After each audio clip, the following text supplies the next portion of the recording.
Stand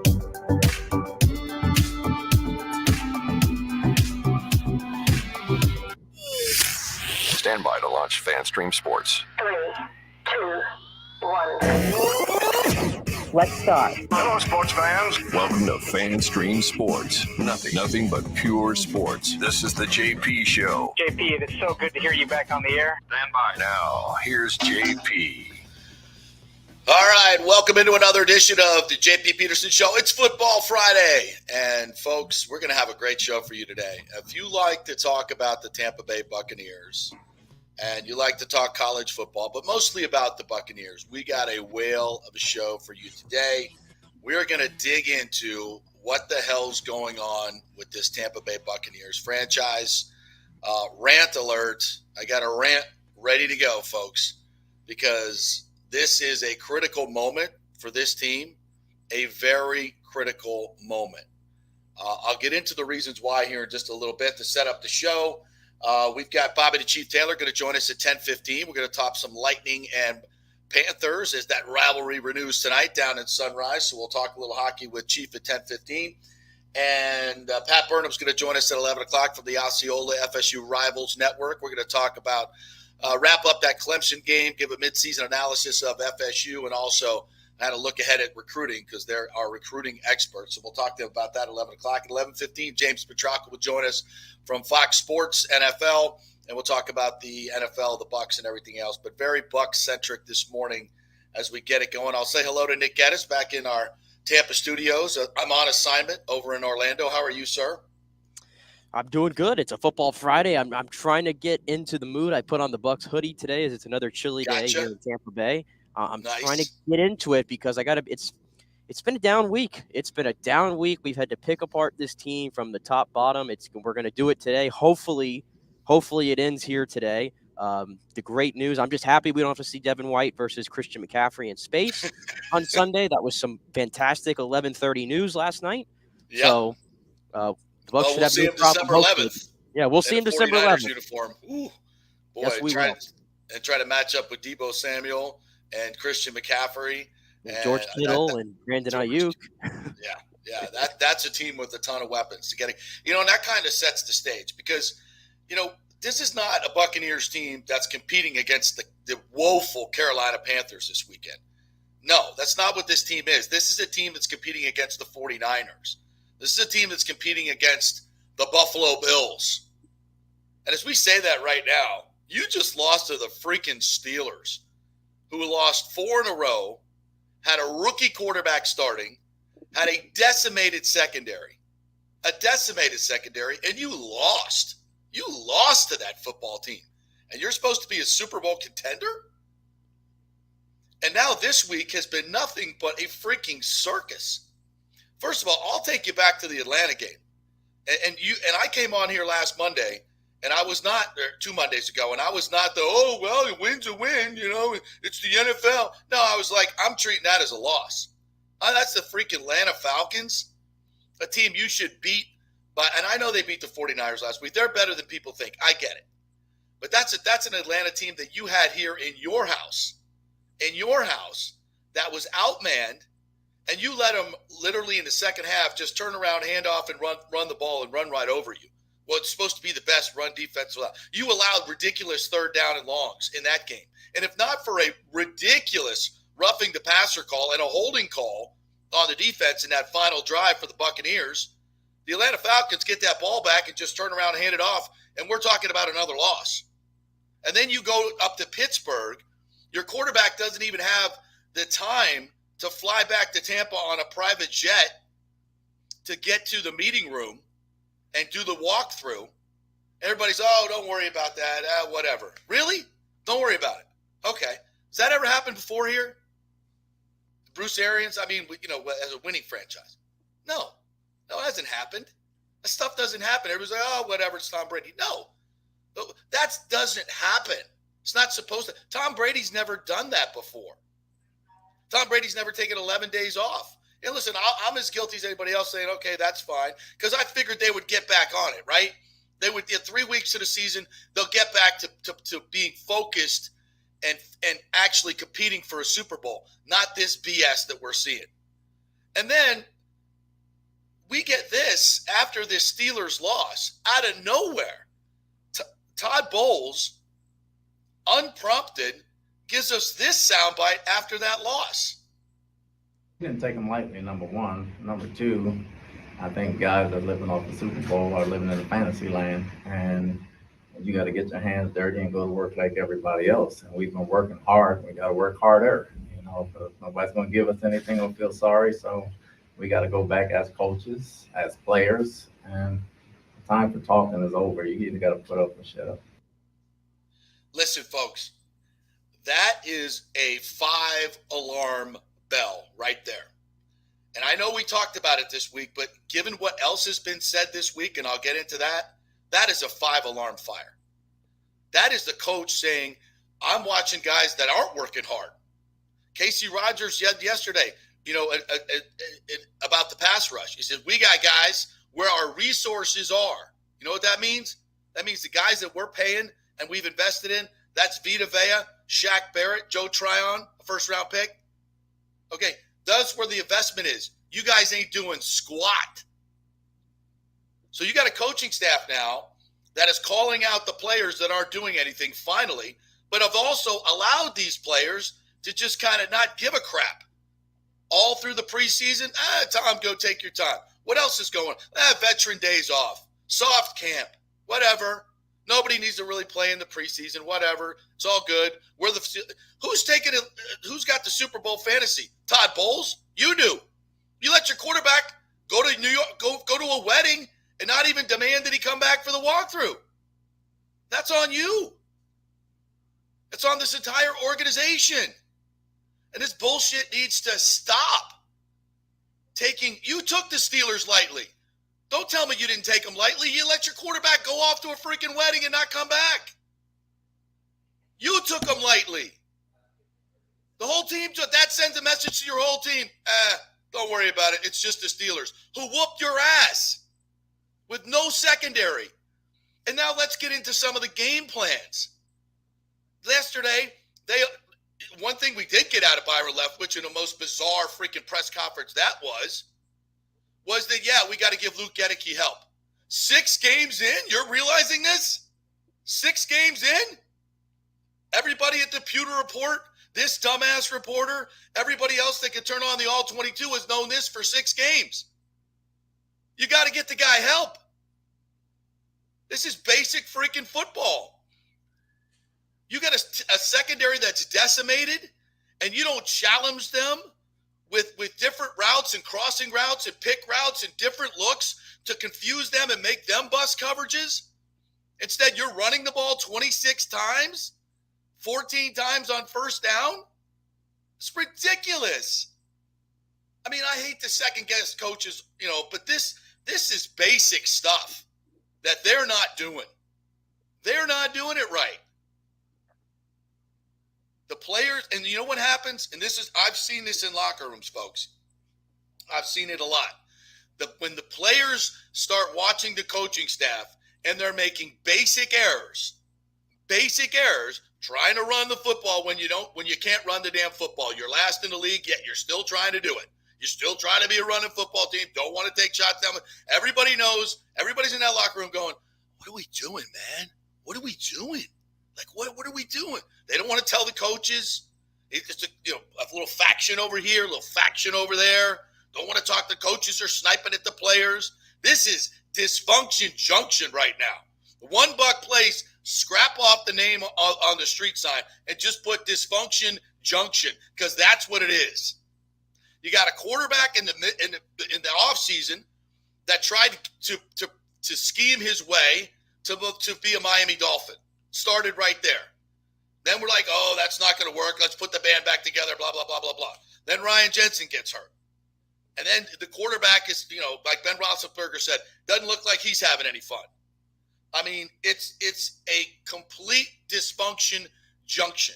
Let me, Exhibit B. Listen to Russell Gage, the new guy who ain't playing worth a squat. Listen to what he had to say about the offense in Wednesday. For one, more energy. I think, it's a lot of times when we're kind of dead. Even when we're making good plays, we're still kind of dead. Mm-hmm. And then I think, too, which goes hand in hand, energy and having fun. This game is supposed to be fun. I love this game. I know everyone here loves this game. And sometimes we get so caught up in just doing our job that we're not really having that fun and bringing that energy like I just talked about. So I know it sounds kind of small or basic, but, I mean, it's true. And those things carry over. It's even into winning, right? I mean, I don't know if I've heard a player say something that damning, to be quite honest. It's no fun. It's dead. Even when we're making big plays, it's just about do your job. There's no energy. I mean, damn. And you know what? He's exactly right. He's exactly right. There is no energy. It looks like no fun. Roethlisberger said it about Brady. He didn't look like he's having any fun at all. When your leaders are that way and acting that way, Brady, Todd Bowles, I mean, there's just no look. I've never been a big, you got to have a rah-rah coach or whatever. But there's a lot of different personnel here. That's right. And one of the guys that's not here, speaking of fun and energy, is Gronk. Here's what Mike Evans said yesterday, completely unprompted, about Gronk. This has to be kind of a surprise to you. I mean, obviously, the core of this team is back. And to see these struggles. No Gronk. Yeah. How much you guys miss him? You've always had some battles. I miss Gronk. Just hanging out with him in the locker room. That was my guy. He had a way of lightening the mood, it seemed like. Yeah, he was always hard, though. Yeah, he was one of the hardest workers I've ever been around. And there was a reason why he was so great. But I just brought him up just because his locker used to be right here.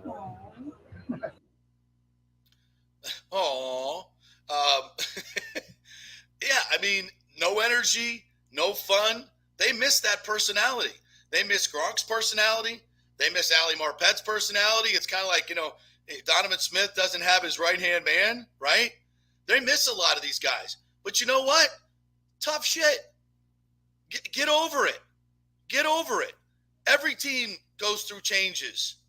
Stop whining about Gronk. I hate to say that, Mike Evans. But and listen, Mike's not a whiner. He's not a whiner. But why is he saying that? Completely unprompted. Why is he saying that? There's so much dysfunction going on this team right now. They're talking about Gronk not being here. They're talking about there's no energy. It's dead. You got coaches at the podium arguing basic facts with the media yesterday. And we'll play the Leftwich press conference and the Tom Brady conference yesterday, which was also bizarre. This is complete dysfunction junction. And it's not a team that's going anywhere. And I mark my words. If you go out there and lose to the Panthers and you say, oh, my, they traded McCaffrey, they traded Anderson, they don't know who the quarterback is. The Steelers were dead in the water and you lost to them. This is the NFL. The Panthers might just get a couple of pick sixes and then you're in the dumps. And you can't run the football. The quarterback doesn't know what to do with the play calling is completely illogical, as was admitted yesterday. You lose to the Panthers, and it is over. I don't care what you say. And frankly, if you don't beat the Panthers by 21, you're still in the mud. You're still in the mud. To me right now, this is about leadership. This is about the coaches getting their crap together. It's about the players executing and stop. You know why they're not executing? Because they don't trust the coaches. They don't trust the plan. Everybody's whispering. Trust me. Everybody's whispering. What are we doing here? We're running the ball. They got no freak. Everything that we're saying that's obvious to everybody, you don't think the players are saying that too? Of course they are. And they don't get Bruce Arians back in the room to do something and help. They're stupid. And I know Todd Bowles said, look, this is my team now. I do talk to BA all the time. Well, there needs to be some drastic changes. There needs to be some drastic changes. We need to see a drastic change in energy. Devin White, everybody knows he's busting all the time. But yet you still play him. I know the other guys aren't as impactful as him, but send a message. Sit his ass down. Tom Brady, you want to go to a wedding? Fine. You're not playing in the first quarter. Hold some people accountable. Or better yet, don't go to the wedding. Bill Belichick didn't go. Don't go to the wedding or come back for your team. I know people think that's just whatever. And from an X's and O's standpoint, it is. The message it sends is we're taking this. You don't think Mike Tomlin was telling his team, Tom Brady went to a wedding Friday night and didn't even fly with the team? You don't think he knew that? He knew it. Trust me, he knew it. You don't think that was part of his pregame speech? You're damn right it was. So, this is the crossroads game for this team. Either get it right or just sell the farm.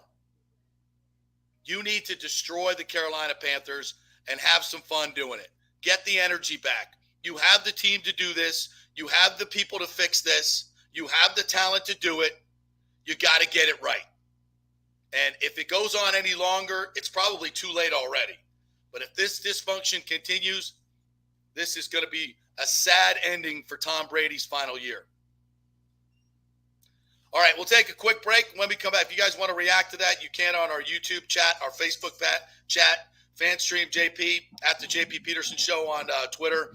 You can react to the rant, and love to hear what you guys have to say about it and about this team right now. Quick break. When we come back, Bobby the Chief Taylor will join us. We'll talk some Lightning and Panthers. We're brought to you by Emerging Investigations, emerginginv.com, and the Jeeves Law Group. Back at 3.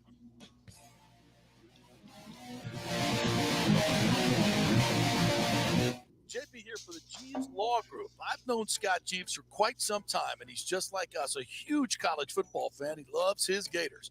In fact, he sponsors our Gator Report every Thursday at 11 o'clock with Scott Carter from FloridaGators.com. But he's not just another PI attorney. He is a ferocious advocate for his clients. Scott Jeeves is a board-certified civil trial lawyer and a certified circuit court mediator practicing in Tampa Bay for over 30 years. He is an AV preeminent rated civil trial lawyer and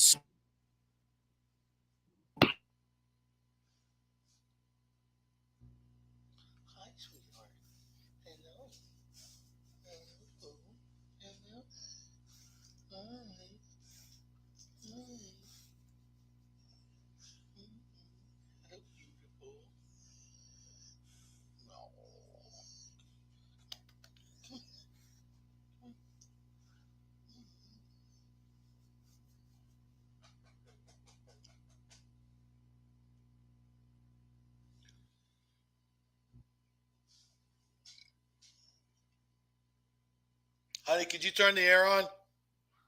Thank you.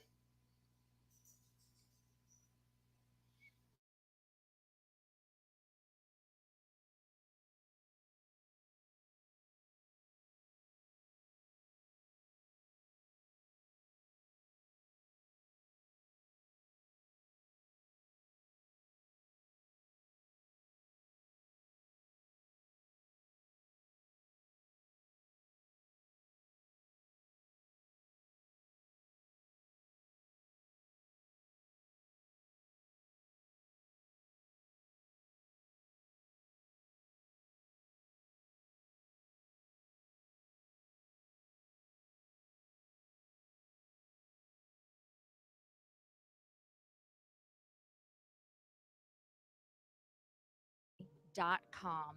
Tell them JP sent you for priority scheduling. Military veterans, are you struggling with alcoholism or substance abuse? Is it taking a toll on your relationships and your work life? Are you having trouble focusing, constantly anxious? Well, you may not be surprised to know that your fellow military vets have your six. Heroes Mile is a new concept in rehabilitation clinics, veterans helping veterans. At Heroes Mile, we staff our rehab center with fellow veterans who can understand what you're going through. Our mission is to help you heal from issues that only your fellow veterans can truly understand. Located just outside of DeLand, we offer a full range of inpatient and outpatient programs dealing with substance abuse, post-traumatic stress, and military sexual trauma. We choose to serve veterans because we know how complex these issues are. You could choose to fight the battle alone or win the war together. We are the community care provider with the VA and also accept most major insurance. At Heroes Mile Rehabilitation Center, we have your six. Go to heroesmile.com or call 888-VET-NOW2. That's heroesmile.com or call 888 Vet now too. Coming back at you. Now, more with JP on Fan Stream Sports. It's only just begun. All right, welcome back to the JP Peterson Show as we are rolling here on a Friday. It's not just a football Friday. It's a Lightning Panthers Friday. So we welcome in our good friend Bobby the Chief Taylor from Bally Sports Sun and Lightning Radio. What's up, Chief? How are you? Doing good, JP. And you? I am well. This year, especially for the home games, you'll be doing the post-game show, and then I will be doing the post show with Brian Engblom. So I get all my show prep listening to you as then they come to me, and we try to come up with something fresh after you guys have done such a great job. So I look forward to following you each and every night after the games. Thanks for all that. Appreciate it. I won't stop fast. Yeah, you guys can get done early and just throw it to us, and everybody go home early. It'd be great. All right, so Chief, 1-3 is not the start we were looking for, and I hate to say it, but the tough road game tonight at the Panthers, and then the Islanders are in the Amalie Arena on Saturday night. No picnic there, and I know this is going to be an early season of trying to figure out who plays where and who plays best, but I don't want to come out of this weekend 1-5 and sitting there with a couple of points. So this is, I know it's early in the season, but this is a big weekend. I think they need to get 3 out of 4 points this weekend. What do you think? Yeah, you know what? I think their mindset has to get back to where it was before. And I said it after the game, and John Cooper said it too in his interview. He says, we got to defend better. I think offensively, they had 2 pretty good games as far as chances were concerned.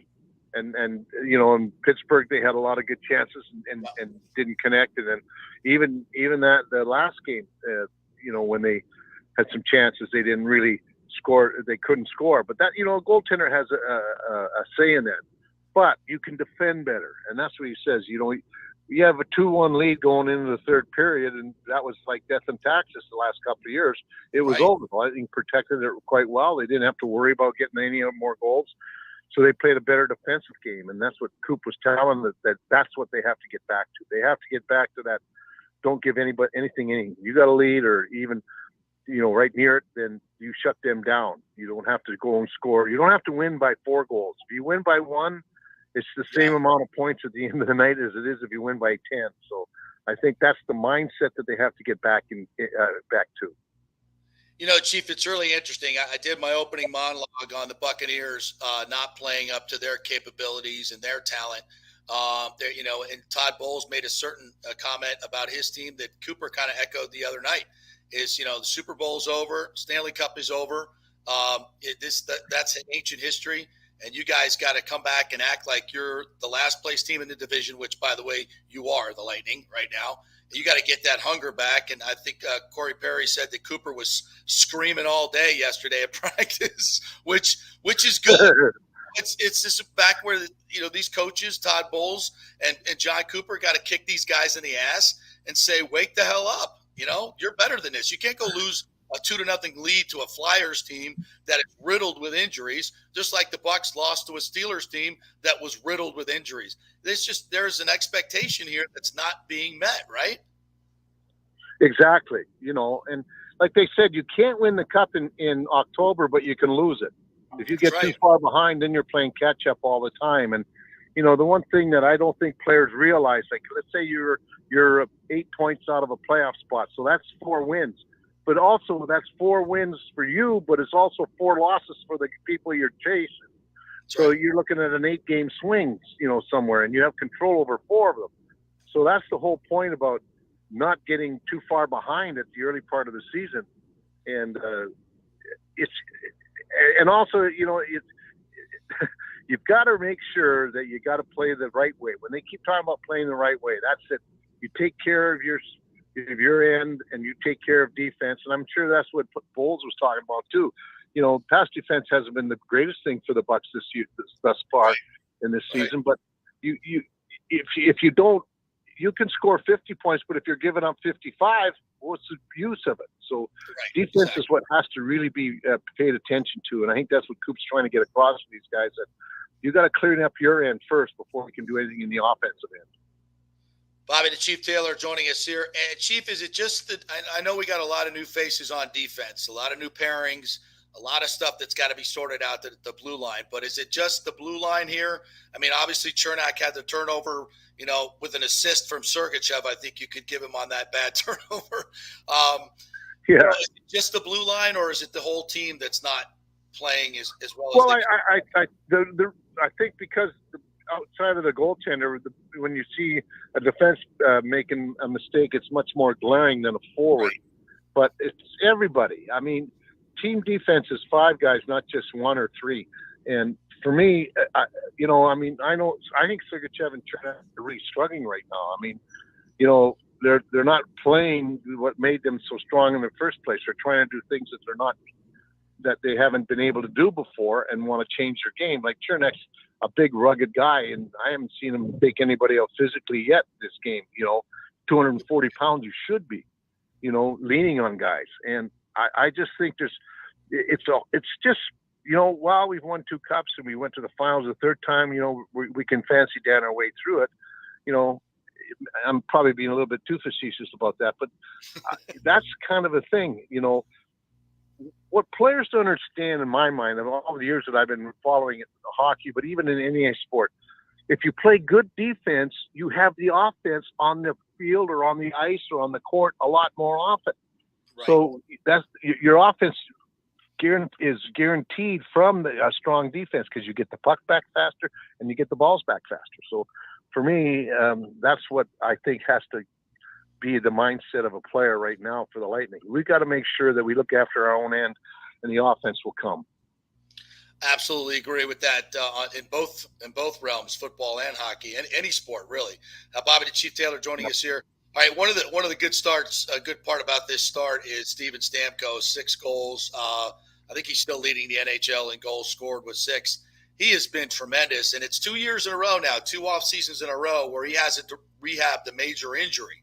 So he's able to work on his game, and he and Kucherov now, I mean, that power play and that combination of it's almost like watching 2 virtuosos perform, right? The best passer in the game, in my mind, at Kucherov, and the best one-timer in the game in Stamkos.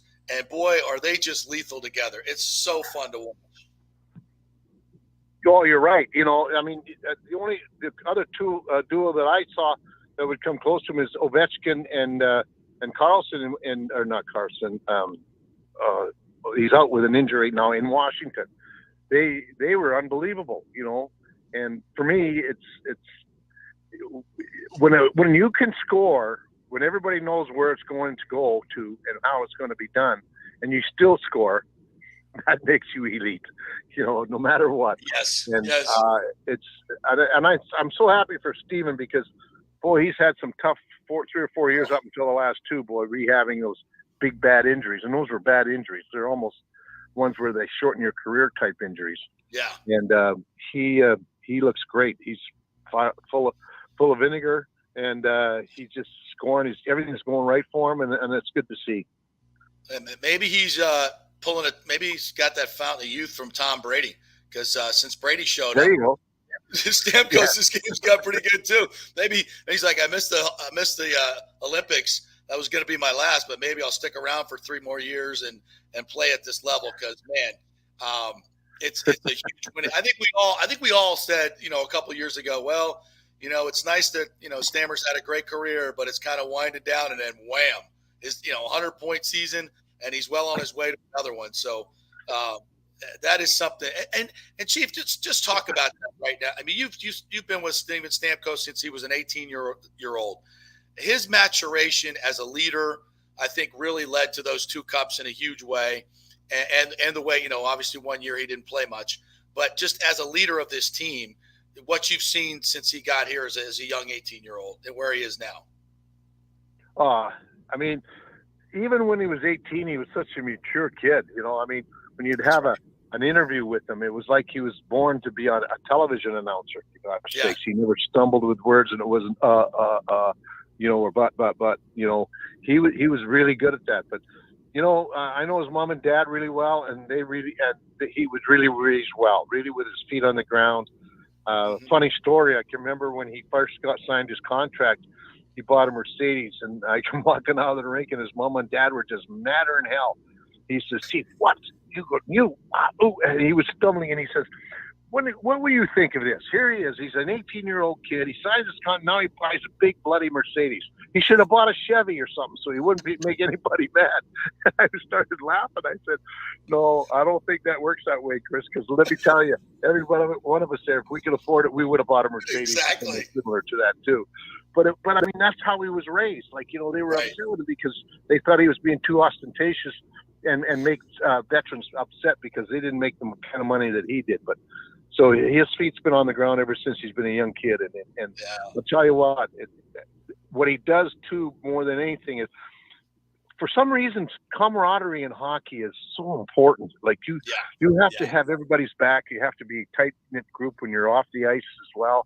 And this team is very tight like that. If everybody that comes into it, the new guys come in there saying, it's unbelievable how good they are. And the wives and the girlfriends of the people that are here really welcome the new people in with open arms. They've got a really good culture here, and that's what really helps this team. And it all stems from Stamkos. That is a great point, Chief. That culture that is created, if you can keep that culture going, it sustains the winning, right? And it's, that monologue I just did on the Buccaneers was all about how that culture is crumbling right now because they don't have a lot of the same leaders, no Gronk, no Ali Marpet. There are guys that were, big in that locker room that they don't have anymore. And it's almost like the support system around them is not picking them up. Whereas the Lightning, I don't have any fear that the Lightning are going to continue on this trend at all because of the guys that they have in the room, the culture that has been created. I have that fear for the Bucs because they've lost a lot of leadership in Bruce Arians and some of those other guys I mentioned.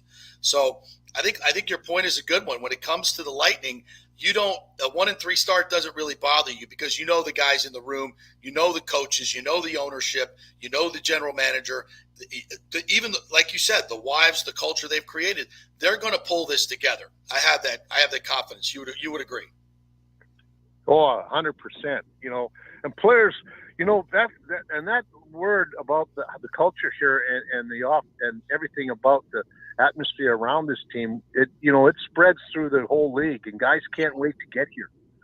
They love to play here, and that's the whole thing. And usually, take a look. I mean, guys come here, they blossom. Look at Nick Paul. Yeah. Before Nick Paul came here, Nick Paul was up and down with the Ottawa team something like 17 or 18 times in 3 years. And, and he was branded a defensive player. And then all of a sudden he comes here and now he's one of our core group.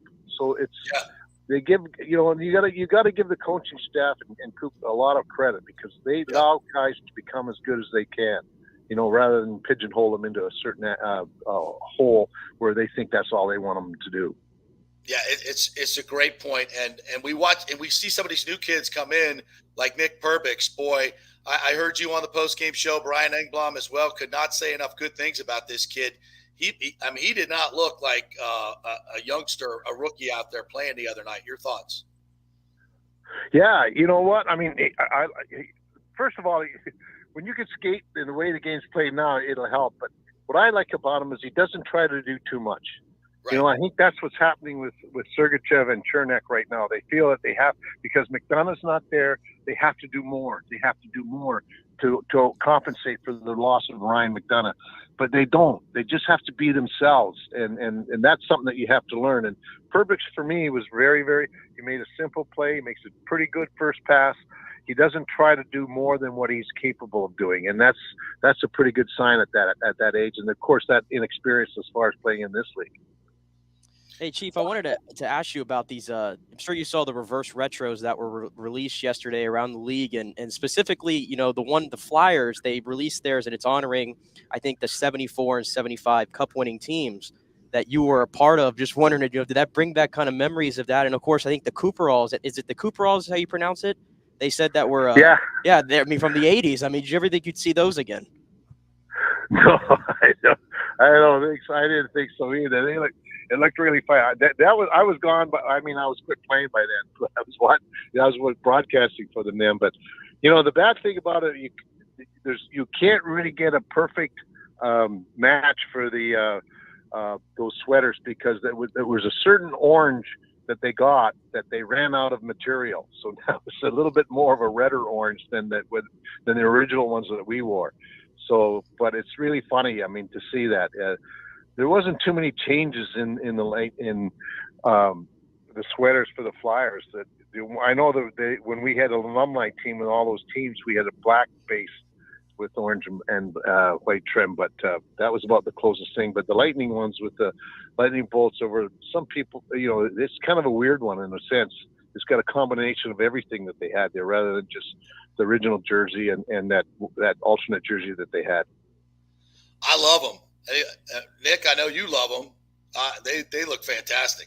I'm all for anything that's not minimalistic. I love everything that was made in the 90s, the 80s. I love it.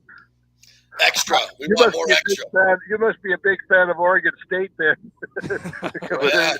They have a different color uniform every week. Well, listen, I will say this.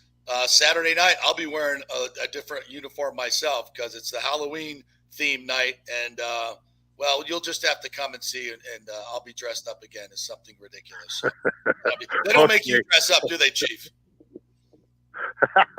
Yeah, I don't know. That's right. I keep forgetting it's a Halloween theme, man. I forgot all about that. You got me thinking now, JP. Bring that Flyers retro. Get them to ship you one. Give them a Flyers. You probably wouldn't be good in a Flyers while you're doing a Lightning game. I'll have to take it out of a frame. All right, good stuff, Chief. Thanks, man. We'll see you on Saturday night at Amelie. You got it. Thanks, JP. Thanks, Nick. Bobby the Chief Taylor, right there. Have you already purchased your retro, Nick? I have not because it's a lot of money. These NHL sweaters do not come cheap, as you know. How much is it? $300 before you even get shipping. What? $300. $300? Yep. That's the going rate. And people are going to buy these things, though. They're going to buy them.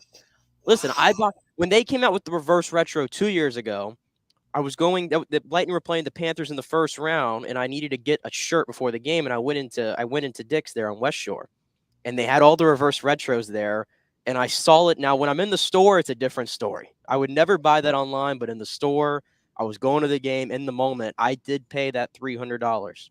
I will admit, I did for last year's reverse retro 2 years ago. It's an investment. What's crazier, though, the original blue version of this, the one that they actually wore in the games, there are still some of those floating around, and they go in 4 digits on eBay. I got a white one. What is a white one worth? Well, it's not the Storm one, though. This is the Storm jersey, the old blue Storm jersey. It's so rare that on eBay it goes for $1,000 or more. I don't know if I probably don't have one of those, but even my old one, I don't know who absconded with that during the Stanley Cup final. One of my son's buddies, I think, has that. So I got to do a little research, make sure I get that one back because that could be worth some money, no doubt about it. All right, so Lightning and Panthers tonight on, I think that's Bally Sports, right? We get a Bally Sports game tonight? We don't. ESPN again? ESPN Plus and Hulu. ESPN Plus and Hulu. Yeah. Oh, all right. So looks like you're going to have to break out the credit cards if you want to watch the Lightning tonight. Wow. Well, thankfully I got ESPN Plus, but so I guess we'll have to watch it on the computer and not the TV. Although we can do that mirror thing, right? We can do that. Right? I'll figure that thing out. All right, we'll take a break. When we come back, we're going to hear the Tom Brady and Byron Leftwich press conferences from yesterday that were very, very interesting. It was a media feeding frenzy, and it got a little crazy. So we'll get back to the Bucs when we return. We're brought to you by Emerging Investigations in our first hour. If you have any issues with a spouse or going through a divorce, a missing person, or a criminal matter, you need a private investigation agency. They are the #1 agency in Tampa Bay. Just give them a call. They'll walk you through the whole process, how much it's going to cost, what they do. Do not take matters into your own hands, folks. Get the professionals to get the most accurate information for the biggest decisions of your life. That's Emerging Investigations, emerginginv.com. I'm back in a minute. More Bucs. Stay with us.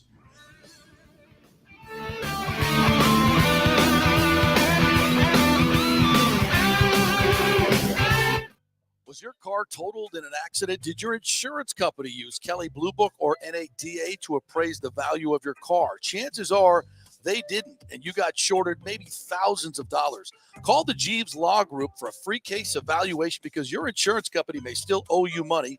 727-894-2929. It's a free call, so why not find out if you have a case?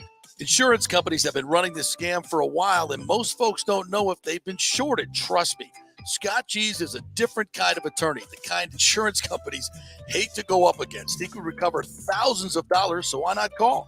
727-894-2929 or go to JeevesLawGroup.com. That's JEEVES lawgroup.com and tell them JP sent you.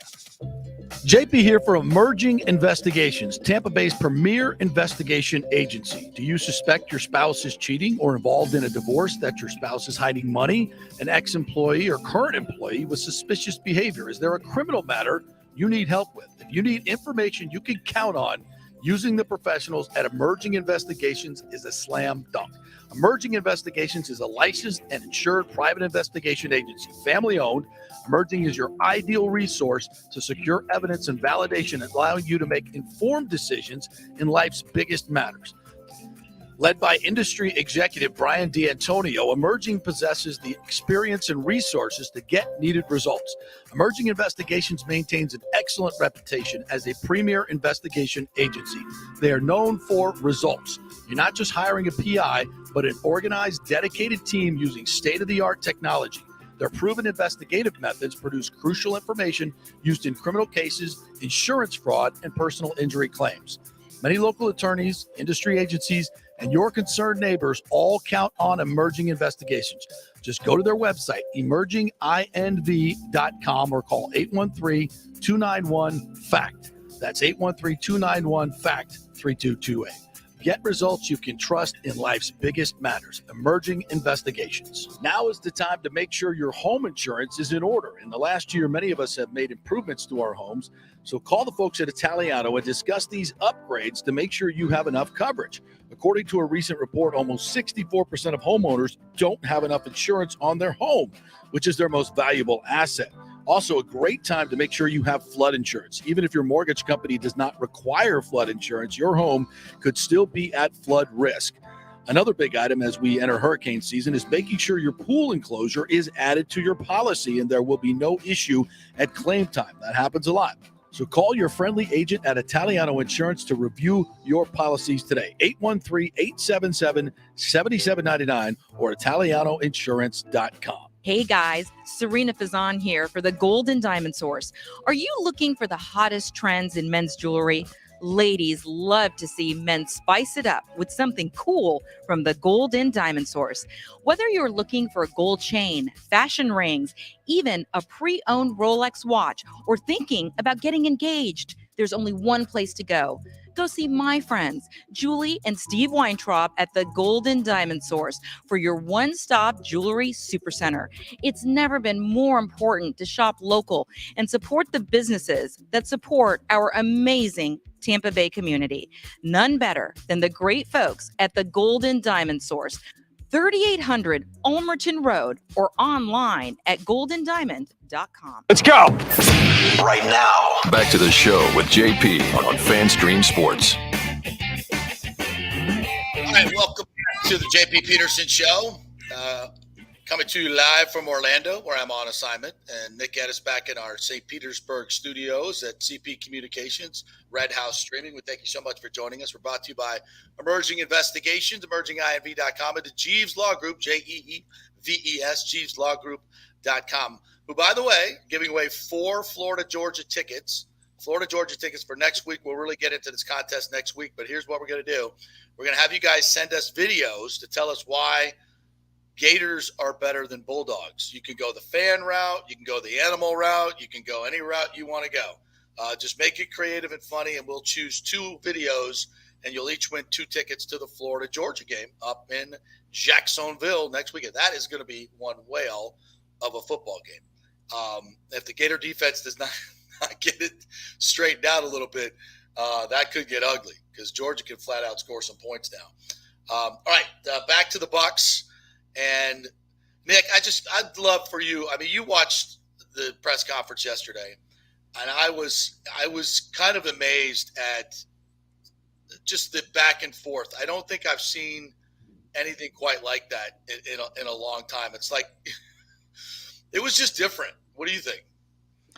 Yeah, bizarre is the word that I would use for it. I mean, I've never seen such an anticipation to speak to a coordinator before than there was yesterday. And it felt like every reporter, and I give credit to everybody in that room, because those questions, there was no softballs. There was no softballs given to Byron Leftwich. I mean, it was the epitome of, hey, the fans want to know this. We're going to ask it. And Byron Leftwich had to answer it. Now, we'll get to some of his answers, because we can debate if he gave you anything, if you feel more optimistic after it or what. But it was certainly the confrontations back and forth. There were tense moments. It was just a little bizarre. Yeah, and I think this goes to exactly what I've been talking about, the dysfunction that you see in this offense and in this team. And I think it was reflected in this interview. So let's go ahead and hit it. Byron Leftwich meets the media. How's everybody? How are you? Good. But Byron, without Minka Fitzpatrick and TJ Watt, the Steelers pretty much had one game record on defense, and that's Cam Hayward. He was matched up with your struggling left guard, Luke Gedeke, pretty much all day one-on-one.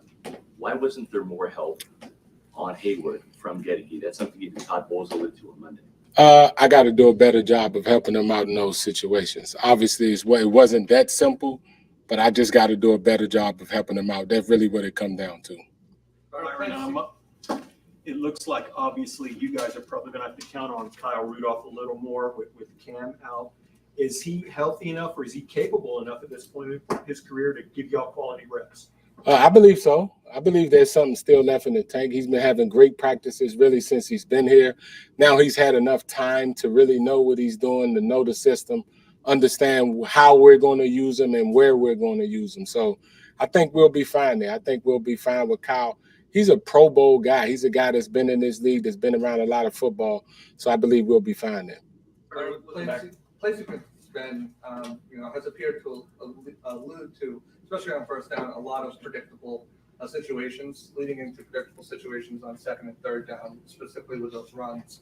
At what point does it become a concern? At what point do you look at what you're doing as a play caller and change that to provide more unpredictability on offense? Well, I look what I'm doing as a play caller every week, right? I look and see what I'm doing. Obviously, everybody had their opinion. They had those opinions really since I've been here. Understandable, but we're always doing the right thing that we feel as though for our ball club. Obviously, we need to be better on first, second, and third down, to be honest with you. We're working to get that done, but we're just working to get that done. We're working to be better on first, second, and third down. As far as the first down, all right, let's stop it there. EPA, 32nd in the league. All right. He was about to say something there, and this is what I'm talking about in terms of dysfunction. In my gut, it feels like Todd Bowles wants this to be a running football team, and they're trying to put this square peg in a round hole. And we'll hear these questions in a minute. They can't run the football, and against a team like the Steelers last week, as hurt as they were in the secondary, you shouldn't want to run the football. It's incongruent, and now you have to go in front of the media and answer questions when you don't want to say what's really going on. Is Todd was trying to force this to be a running football team, and it's not. It's just not. It's not made to be that way. They don't have the talent up front to be a good running football team. Good coaching is about adjustments. You have to adjust your coaching and your philosophy to the talent that you have to get it done. And you're not doing it. You're not doing it. All right, let's continue. When you pass on 32nd in the league and what? And expected points added, EPA. And if you look at in passing situations, you guys are six. Stats. They're stats. They tell the story. They don't lie. So, just wondering why I don't want to say stubbornness, but why continue to run the ball on first down when it's been ineffective? We do what we feel as though the best thing for us to move the ball and to score points on every down. Byron, how often or how much is referee tendencies factor in when you're developing a game plan? To who? Referee tendencies. Some crews, they throw flags on certain things. Some they don't. How much does that factor in when you're developing a game plan? It's huge. We have a great awareness of who's reffing the game, tendencies, what they're doing, who's in this, who's collectively as the group, as the staff or the referee staff. So there's work done on that every week on who we're going to have every week. On 3-1 in the fourth quarter, you opted to run at that matchup again at Cam Hayward with Luke Gedeke blocking one-on-one against him. That did not work out well. It's not a true statement, but okay. Okay. Tristan Wirfs is probably your best offensive lineman. Shaq Mason's your best guard. Why are there not more runs behind your best players on third and short situations being so difficult to pick up? We're always doing the best thing for us, what we feel as though the best thing at the time, regardless of if it works or not. We're always trying to do the best thing at that time for it to work. When it don't work, it don't work. We got to get to the drawing board. I got to coach it better.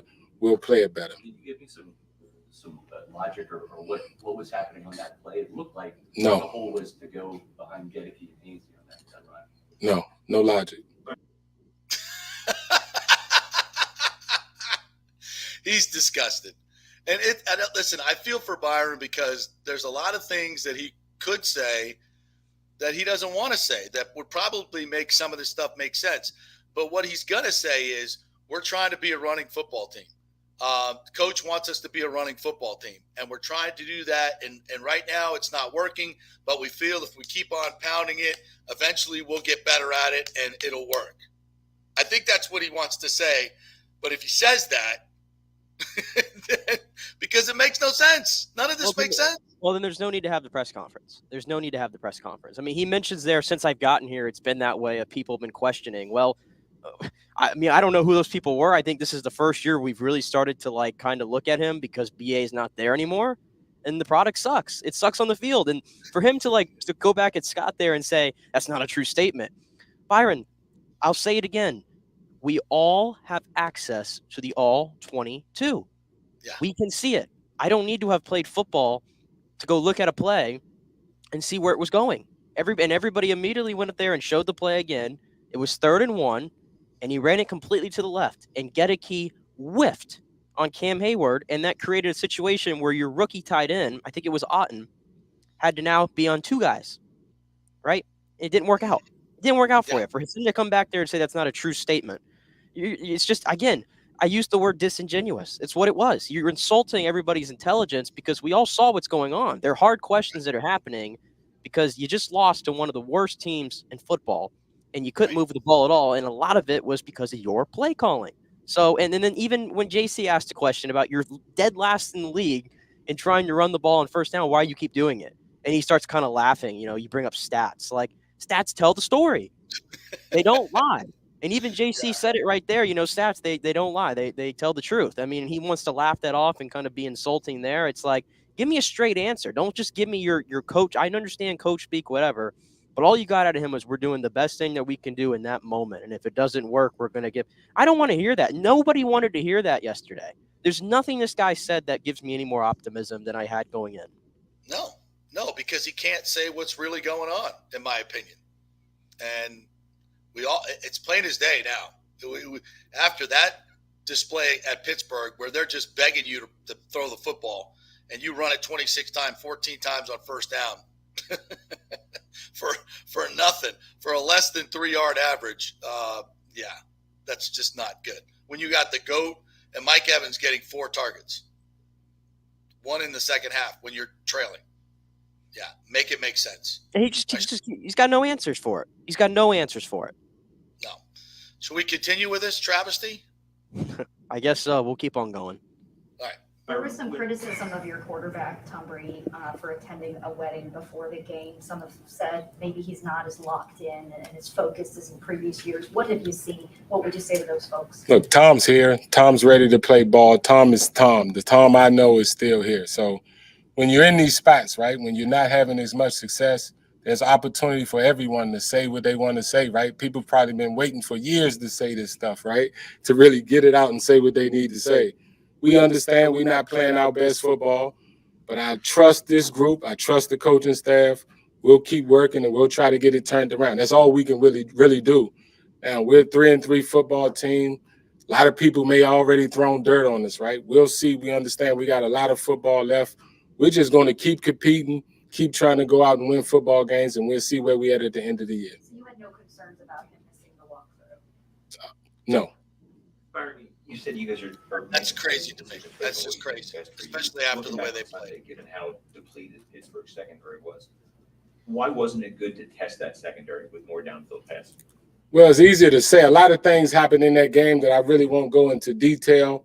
We just didn't do a good enough job really executing really on any down. We didn't play well enough as an offense, and when you don't, it looks like that. It looks like that anytime you lose football games.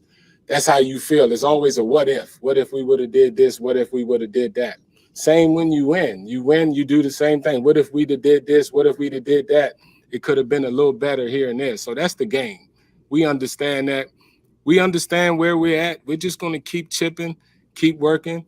And I still like who I have, who we are, the coaching staff, same coaching staff, same everything. We're just going to keep working and try to get this thing turned around. All right, let's stop it down there. Go ahead. Again, no answers. He's got no answer. He's asked why. Why are we not testing a secondary that's missing 4 starters, including one of the best defensive backfield players in the entire game? Why are we not doing it? Well, it's not that easy. It's not that easy. I'm not saying it's easy, but I mean, I see everybody else do it. I saw the Bills do it. I'm seeing everybody else. Exactly. I'm seeing everybody else do it. I'm looking at who you have on the field, who they have on the field. I'm looking at the one time that you actually took a shot. You threw it to Chris Godwin. He was triple covered down the field. It was the only explosive play you had all afternoon, and it worked. You want to know why? Because that guy is substantially better than everybody else on the other side of the field. So don't tell me it's not simple. The guy that was covering him never looked for the ball, and when he did, he put himself out of position. And, after it was just like he was overmatched. Yeah, that's right. He was overmatched. Or here's an idea: scheme somebody open. Yeah, but we already know that. But it's a crazy idea. Everybody knows Cooper Kupp's getting the ball. Everybody knows Stephon Diggs is getting the ball. Everybody knew DeAndre Hopkins yesterday would know Marquise Brown was getting the ball. And guess what? They got the ball. They get 14 to 15 targets. Does Mike Evans get that? No. Against starters, by the way. Yeah. Not backups. And here's the other thing. Byron knows without question, that Tom Brady being away from the team the night before the game and the day before the game, 2 nights before the game, had nothing to do with how poorly they played. That's without question. But you got no answers for why you played poorly. But it definitely wasn't Brady being away. Well, that makes no sense. Again, make it make sense. You just don't want to call him out.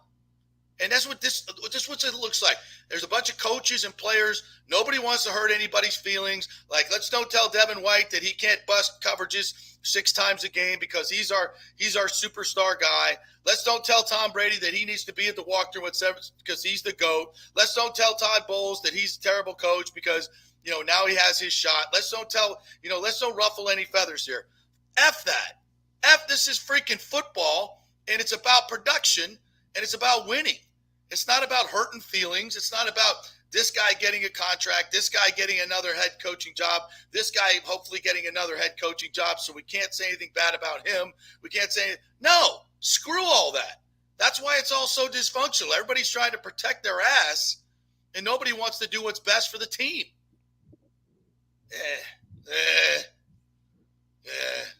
We want to run – all right, let's a little bit more, and then we'll get to our friend Pat. We got to take a break, too. So is the pass blocking good enough to be able to hit some of those downfield shots? Or because I see Tom's getting rid of the ball even quicker than he has in the past. And I also know, too, that teams are oftentimes forcing you guys to check down. And they're not blitzing you, but it's like they're not allowing some of those deep shots, too. No, our pass blocking is fine. Our pass, but I think we may be 1 or 2 in the league as far as that. Our pass blocking is fine. Last year, you guys finished number 1 in the league in explosive plays. Obviously, that's down this year. Talking with Todd yesterday, is there a philosophy change a little bit? Because he said, sustained drives, as long as you finish them, are important. Is that trying to balance out keeping the defense fresh and not having those quick offensive strikes? But it's not the same team as last year or the team before. That's the biggest difference. It's not the same team. So we're working new people in. We're trying to get to a point where we're playing out better football later in the year. But in the process, you still got to do enough to win games like that last Sunday. So we understand that. We're still working on it. We're going to keep chipping wood, and hopefully we get it done. But I trust that we'll get it done because I trust the people in that locker room. I trust the staff. All right, well, we'll cut it here. We got to take a break.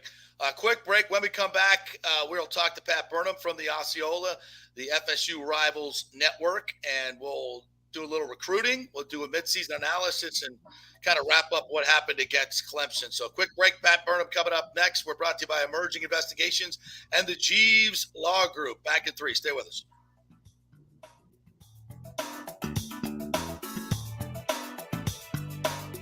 Attention, if you are home shopping or looking for a refinance, and even if you already have the approval letter, you must call my man Scott Fitzgerald at American Mortgage Services. Scott has a brand new program available in the greater Tampa Bay area called the Community Advantage Loan Program. Get this, no money down, no mortgage insurance, no points, no origination fee, purchase or refinance, and loan amounts up to $647,000. Now, there are application requirements. It must be a single-family home, 1 unit, primary residence, and have a minimum 640 credit score. The program only applies to certain neighborhoods, so you have to call to find out if you qualify. So call Scott Fitzgerald at 813-294-7595 or email him at scott@amstampa.com. Now, even if you don't qualify for that program, Scott will shop your loan around, get you the best rates, and won't charge you the huge upfront fees. And if you've had issues with your bank calling you back, Scott will return calls immediately or at least the same day. 813-294-7595 or email him, scott@amstampa.com. Scott Fitzgerald, MLS 386722, American Services 1000 National Drive, Suite 1020, Tampa, Florida. JP here for Italiano Insurance. If you've started a side hustle during COVID and the business has grown, well, you need business insurance because if you get sued, you could lose all your personal wealth if you're not properly protected. That's right. Your home, your savings, everything could go. So get protected now. Call the great agents at Italiano Insurance, 813-877-7799, and a real human will answer the phone and get you protected. If you haven't shopped your business insurance in a while, you could be overpaying by thousands. One customer had their golf buddy handling his business insurance, then called Italiano to shop it around, and they saved him $26,000 a year. Yeah. So call 813-877-7799 or go to ItalianoInsurance.com. Italiano Insurance, protecting all the pieces of your life for over 60 years. Guys, let me tell you about Bay Area Modern Medical Center. Are you experiencing low sex drive, fatigue, hot flashes, moodiness, and you just don't feel like you have the vitality you once had?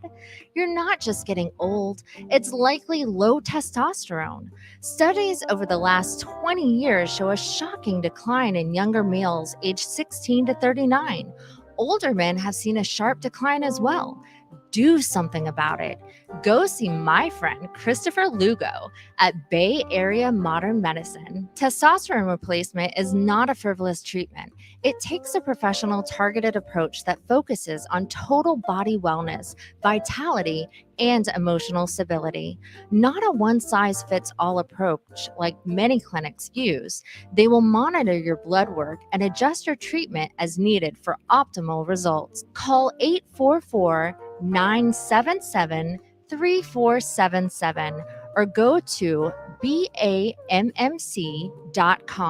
Tell them JP sent you for priority scheduling. Ladies and gentlemen, let's rock. This is FanStream Sports with JP.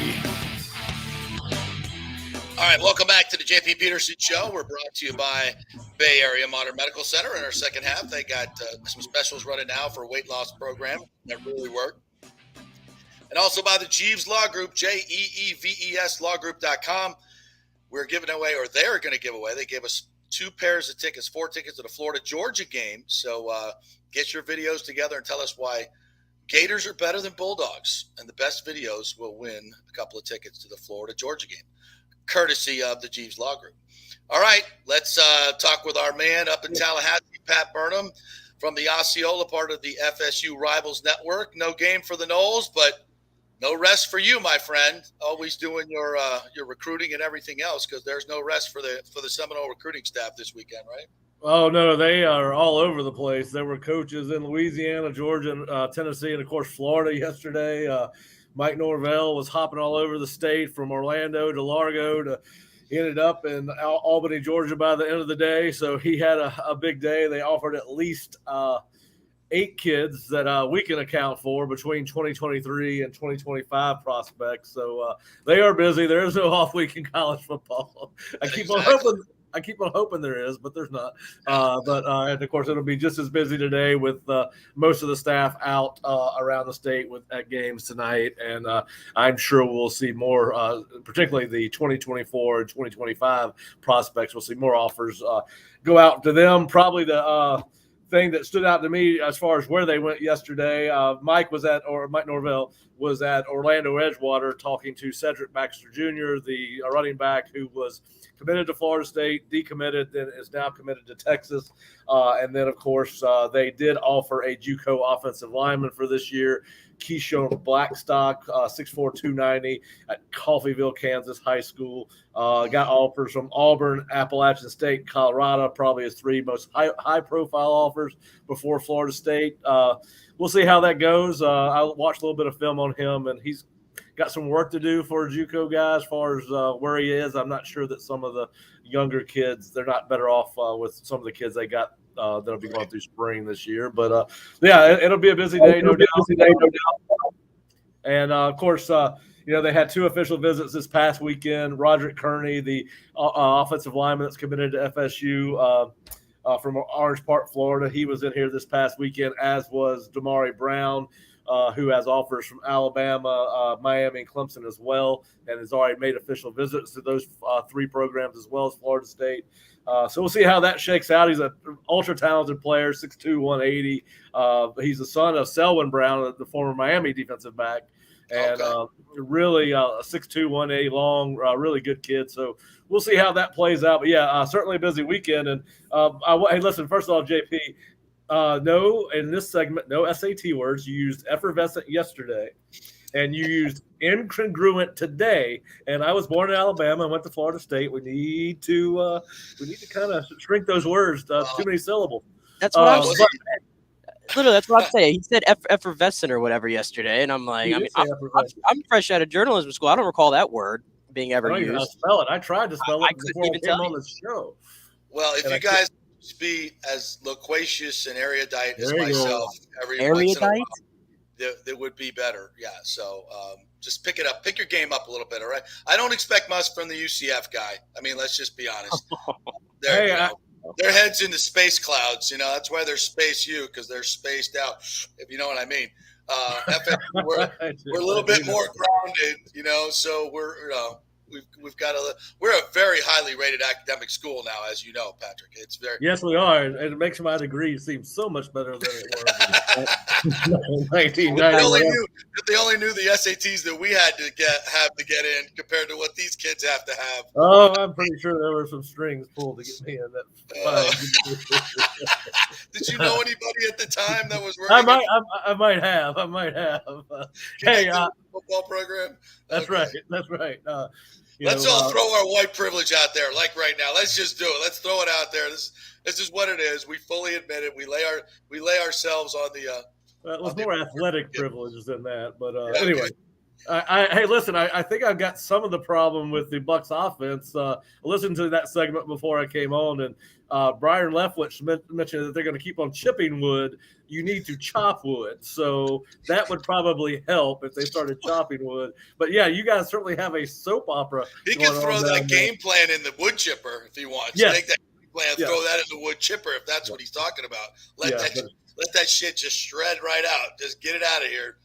But hey, listen, it's more soap opera than it is NFL football down there. It's fascinating. I mean, it's every time Tom Brady comes on, he never talks about football anymore. He's either talking about going to a wedding or making a reference to the military or all kinds of things. But anyway, it makes for great talk radio. There's no doubt about that. Exactly. Cheers to that. Absolutely. All right, so let's clean up the Clemson game a little bit. Okay. There was obviously the middle 8, as Clemson likes to call it, the last 4 minutes of the first half and the first 4 of the second half where a lot of games are won, and boy, do they own that middle eight. They scored 17 unanswered points. Yeah. Again, as I look at this game, I say, they outgained Clemson significantly. There was a lot of good things in this game. They ran for over 200 yards. If you told me the Seminoles were going to run for 200 yards on Clemson, I'd have told you they're going to win that game. And they could have won that game, but costly turnovers, really costly turnovers. And once again, some questionable game management by Mike Norvell. I think, the fake punt was badly timed and poorly executed. Your thoughts on cleaning up this Clemson game? Yeah, well, listen, as you said, that middle eight, it was really the second half of the second quarter and the first half of the third quarter. Is about 15 game minutes is where the downfall started, and it was the difference in the game. I believe it was 20 points, JP, that actually were scored in that 15 minutes. But listen, at the end of the day, it's what cost them the game, and Clemson was a team that looks like, despite not playing its best game, looked like the team that knew it was not going to lose. And listen, Florida State did come back and make it close. And listen, we've talked about the team, fact that they're fighters, and they are, and they've come a long way since 3 years ago. There's no doubt about that. But listen, that. The fake punt, you mentioned it. I know Mike said he was trying to create momentum, but at the very least, you're giving up 3 points if you don't make it. I see running that if you're at the 45 and Clemson's out of field goal range. If they, maybe you get a 3 and out, but you turn the ball over there. They got one of the best field goal kickers in the ACC. You were going to give up points, and I know he said, hey, the defense did a great job. They held them 3 points. Well, that was the best, that was obviously the best they could do unless they got a turnover. So you gave up 3 points you didn't need to give. And then, of course, listen, the gambles didn't pay off. He called the timeout to get the ball back at the end of the second half. They fumble. Clemson gets either a touchdown or a field goal out of that. So, the gambles that they made, they went for a fourth down to start that 15-minute period where they didn't get it instead of kicking the field goal.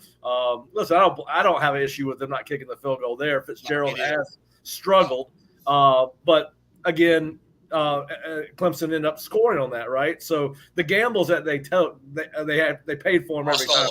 It never paid off for them. So at the end of the day, you got to gamble sometimes, and and unfortunately, the hand came up losers all 4 times in those situations.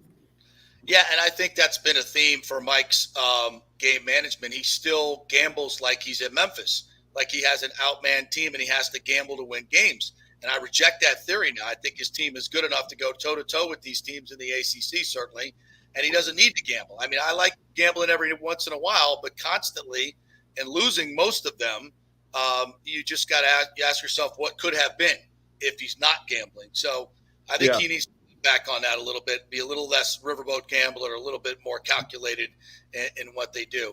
I also thought Jordan Travis got nicked up a little bit. Maybe he got dinged in the head a little bit. He was down, shaking his head a couple times, and I thought his runs weren't decisive as they were. I thought he was a little inaccurate in the middle part of that game, kind of came back at the end. Did you see any of that, or was that just me? Oh, he definitely was shaken up a couple of times. It took him a couple of minutes to get. I remember what you're talking about. That was early in the game. I believe it was the first half, and then he got up slow a couple of times in the second half.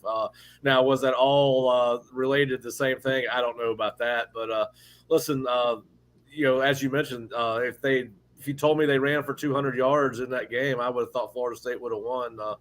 But yes, listen, he played all right, not a great game. He's played. He struggled a little bit as they've gotten into better competition, as has the whole team, really. I mean, and listen, that's going to happen, right? I mean, but listen, they're 4-3 at the break. You got Georgia Tech, who there's no excuse after watching what I watched last night in Atlanta. That was an awful game. I do not know how Pitt and Duke lost to Georgia Tech. They should be ashamed of that. But listen, this team is going to make it to a bowl game. They should beat Georgia Tech. They should beat Louisiana. And then you've got Syracuse, Miami, and Florida. I hear a lot of conversation about, well, we could be 5-2 if you gave away the NC State game, but you also got a little bit lucky to get out of LSU with a win. So you are what you are. You're a 4-3 football team, inconsistent against really good football teams. Looked a little better against Clemson. particularly offensively, than you get at NC State. So listen, lot to be excited about moving forward. The last 5 games, JP. But as you said, there's some things that they need to do a self scout on and improve on as they move forward with this 14 days between games. Hey, I know that Mike Norvell's been doing this since Memphis with the 2 and 3 running back committees. But in this game against Clemson, where they were having success early running the football, there's no Trayshawn Ward. I think it's been crystal clear that the best of the 3 has been Trey Benson. I mean, in the time he's gotten in there, and I go look, and he's only averaging, I think, 7 carries a game. And I just think it's kind of shocking usage. You think he should probably get more playing time here as we get down? Oh, I certainly do. I've mentioned that just about every post game in our internal discussions as a staff, and then on our message boards. Listen, there's maybe he's not fully healthy. Who knows? But yes, if you're going to play, right? I mean, if you I don't all this load management stuff. I'm only going to play so-and-so. I've already heard it about Fabian Lovett. Some guys, we were having a discussion yesterday. If they can get Fabian Lovett 25 snaps, listen, this is college football. No one's healthy. If you can play. If not, don't play. We saw it with Jeff Sims last night. He took himself out of that game. But listen, Trey Benson has a chance to be an elite back in the ACC, and I would want the ball in his hands 15 times a game. That's me. Mike's calling the plays. Mike's making the personnel decisions. Toa Feely's a good back. I mean, he's got his ability to plant his foot and get upfield is probably at least as good as Trey's, if not better. And then you're without arguably your best back in Trayshawn Ward. I certainly thought that Benson's load would have picked up in the Clemson game. Of course, now they did get behind, right? I mean, they did have to kind of abandon what they were doing to some extent to try to catch up. But, yes, I would like to see Trey Benson get the ball 12 to 15 times a game at a minimum. Pat Burnham joining us here from the Osceola has been on the coaching side, the playing side. So this question comes from a guy that's never been in a coaching room. Like, when we talk about this, with how does Mike Evans get 1 target, in the second half against the Steelers? How does Trey Benson get 7 carries in a game where he should get a lot more? What happens in coaching? Like, these seem like such obvious things for us stupid fans and reporters, right? Like, and the coaches know so much more. They're at practice. They know everything about the players. Like, why do sometimes these obvious things, don't come to play in the strategies of these, especially these NFL coaches who are making gazillions of dollars. Hell, college coaches. They're all making money. Exactly. How does that happen? Ain't nobody having to go BOGO shopping. Not like us. Yeah, there's no buy one get ones on those their budgets. But anyway, listen. Some of it's situational football. To Trey specifically against Clemson, again, it goes back to the score. Also, are they putting them in specialized packages during the week at practice? Is he only in when they're in this formation and running these plays? Yes, we're only throwing to you talk about Mike Evans. We're only throwing to him on this call if they're in this coverage, those type of things. A lot of it is situational in nature, and then in the pass game, I mean, quarterback, especially Tom Brady, is probably going to throw it to who's open, regardless of what is called. And but yeah, listen. There's a ton of there's tons of reasons, but most of it, particularly as we talked about Trey Benson, is they got behind against Clemson. But listen, they had the opportunity to get in the ball against NC State. They did not. That was a game that was close.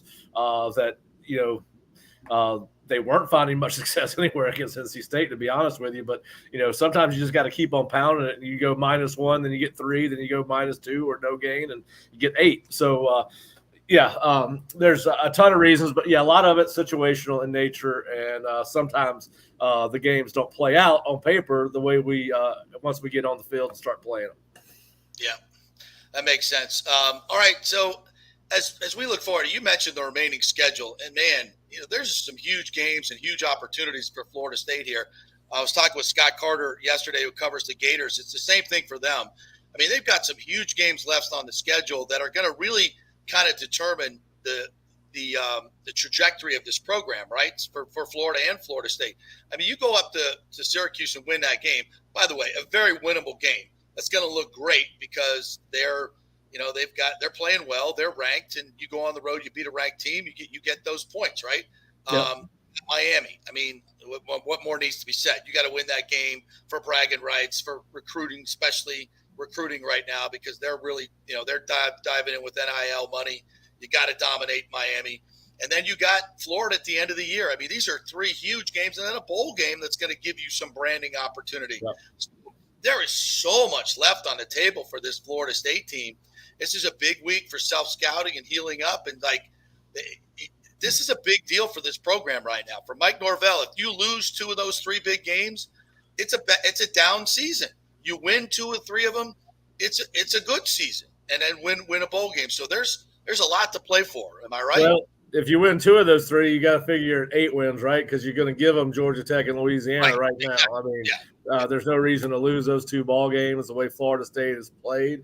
Like I said earlier, I don't know how any Georgia Tech has beaten anyone on its schedule outside of Western Carolina based on last night. Louisiana lost most of its best players once Napier left. They had a lot of kids transfer out. I know they've got kids at LSU, Florida, several places. And then, of course, Syracuse is a strange place. That Carrier Dome's a strange place to play. They've got a really good running back and an offense under Robert Anai that seems to have found its legs and saved Coach Baber's job, really. But listen, they're good. That's a weird place to play. It's no telling what time kickoff will be. And they have a really good defense now. So this is a good football team. We'll see exactly how good they are comparatively to the ACC tomorrow when they play Clemson. But then you got Miami and Florida. And listen, I would think that both of those teams will be better by the time Florida State gets to them than they are now. But they're both flawed. They both have issues. Florida's been inconsistent on offense. Miami's been inconsistent on offense. The quarterback play for both has not been what we thought it was. Although, Anthony Richardson gets hot. What he did against LSU, trying to bring them back, was fairly phenomenal. But you're right. Listen, I said 7-5 all before the season started. I could see 8. But 7-5 is a good season. Go to a bowl game and get your 8th win. But certainly, ton to play for. You mentioned recruiting, and particularly both Miami and Florida are really important when it comes to that. But you mentioned Miami. I mean, they've got several coaches down in Miami this week.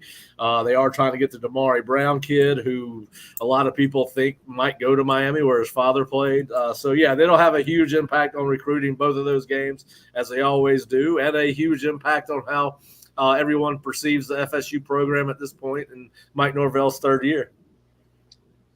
Yeah, it's so much left on the table. It feels like the season is a lot, especially after these 3 games. There's been a lot, but there's so much left. Some big games left on the table. So, injuries are going to be a big deal too. Hopefully, Lovett gets back. And Jared Verse, is he okay? What do we know about him? Yeah, I mean, he played the other night. I think he's just dinged up, as most guys are right now. But I would anticipate with 2 weeks off, he'll be healthier than he has been in the last several weeks. And then Lovett looked really good in practice, going through individual drills. So he looks to be back. They keep on saying Winston Wright is closer, the wide receiver that transferred in from West Virginia. And boy, if you could get him back, and he's anywhere near what he was at West Virginia. Now you're talking about Winston Wright, Micah Pittman, Johnny Wilson, Malik McClain. Yeah, I mean, Jakai's going to be back next week, looks like. So, listen, they are getting healthier. They should be healthier. They did not practice. They practiced Tuesday and Wednesday. I don't think they did not practice Thursday or Friday. They'll go back, I believe, Sunday and have their normal work week, which is a small practice, night practice on Sunday afternoon, then Monday off, and then get into game week for Georgia Tech Tuesday, Wednesday, Thursday, Friday. So it's hard to believe we're already daggum 7 weeks into this season now. I mean, this football season flies by. A lot to play for. All right, Pat, tell everybody how they can get your content at the Osceola and Rivals Network. Yeah, just go to floridastate.rivals.com. We've got several articles posted talking about the proficiency of the FSU run game. We've got our scouting report on Hakeem Williams by Charles Fishbein, and then Fish and I broke down Roderick Kearney, 2023 offensive tackle that's committed to Florida State. We broke down his senior film, give a little bit of update on his progression, and of course we are updating the offers on our recruiting message board. So FloridaState.rivals.com. Best in the business. All right, partner. Good stuff. Thanks, Pat. We'll talk to All you right, next guys. week. Y'all have a great weekend. All right, FSU Report brought to you by the great folks at Italiano Insurance. And if you have any issues with getting your claims done because of the hurricane and you just have some general questions, go ahead and call Italiano, even if they're not your agent. They'll be happy to help you. Just let them shop your insurance around, and maybe they can save you some money too. So it's a place where you have local people that are answering the phone. You'll talk to a human being. That's a great step up for most of the other 800 numbers that you call, right? Just call them at 813 Tampa number 877-7799. Tell them JP sent you. Let them shop your insurance around, and make sure you're covered too, because 64% of homeowners do not have enough homeowners insurance. So if the value of your house has gone up and you still have the old value, you might be paying a little bit less, but you don't want to not be covered when that happens, right? So don't make that mistake. Just call up and get a price and make sure you are covered. That's 813-877-7799. That's Italiano Insurance. Big Florida State Seminole fans, and they're bringing you the FSU Report. All right, quick break. When we come back, James Petrarca will join us from Fox Sports, and we'll talk about the NFL. He covers NFL games for Fox in the booth. So we'll chat with him about the Eagles game he did last week and some of the other teams. Stay with us. Now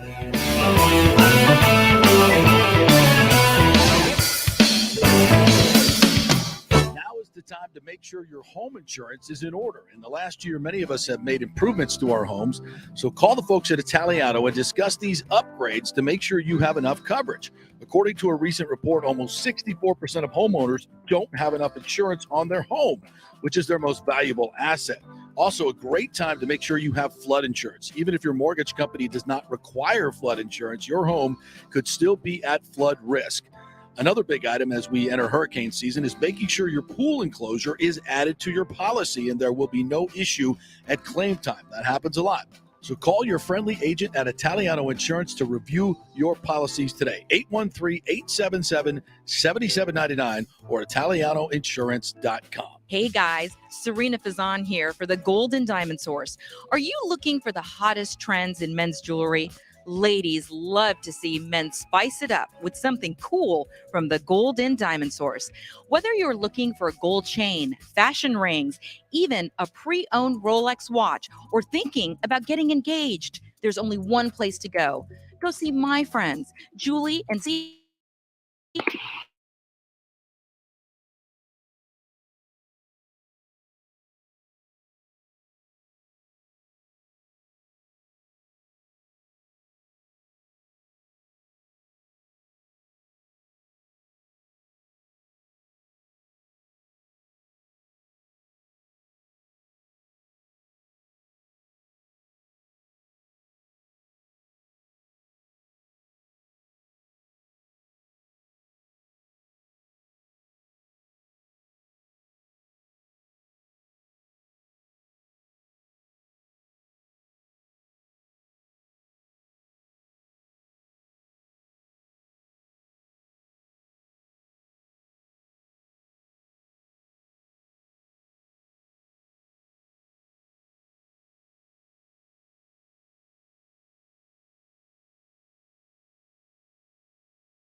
Cause unneeded stress and give you inaccurate results. Go with the professionals at Emerging Investigations. We have proven results and tremendous testimonials from our satisfied customers. Call for a free consultation and we can discuss how we can help. Peace of mind is as valuable as bad news. Just go to our website, emerginginv.com, or call 813-291-FACT. That's emerginginv.com. We're Emerging Investigations. We get results in life's biggest matters. Guys, let me tell you about Bay Area Modern Medical Center. Are you experiencing low sex drive, fatigue, hot flashes, moodiness, and you just don't feel like you have the vitality you once had? You're not just getting old, it's likely low testosterone. Studies over the last 20 years show a shocking decline in younger males aged 16 to 39. Older men have seen a sharp decline as well. Do something about it. Go see my friend Christopher Lugo at Bay Area Modern Medicine. Testosterone replacement is not a frivolous treatment. It takes a professional, targeted approach that focuses on total body wellness, vitality, and emotional stability. Not a one-size-fits-all approach like many clinics use. They will monitor your blood work and adjust your treatment as needed for optimal results. Call 844-977.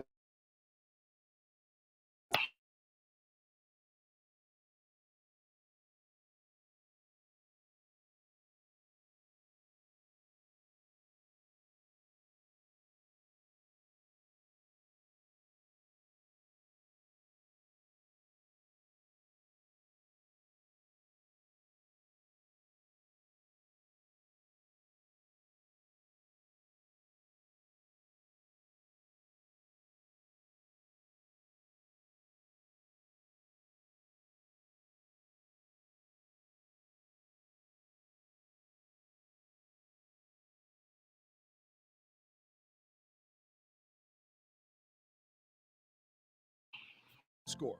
The program only applies to certain neighborhoods, so you have to call to find out if you qualify. So call Scott Fitzgerald at 813-294-7595 or email him at scott@amstampa.com. Now, even if you don't qualify for that program, Scott will shop your loan around, get you the best rates, and won't charge you the huge upfront fees.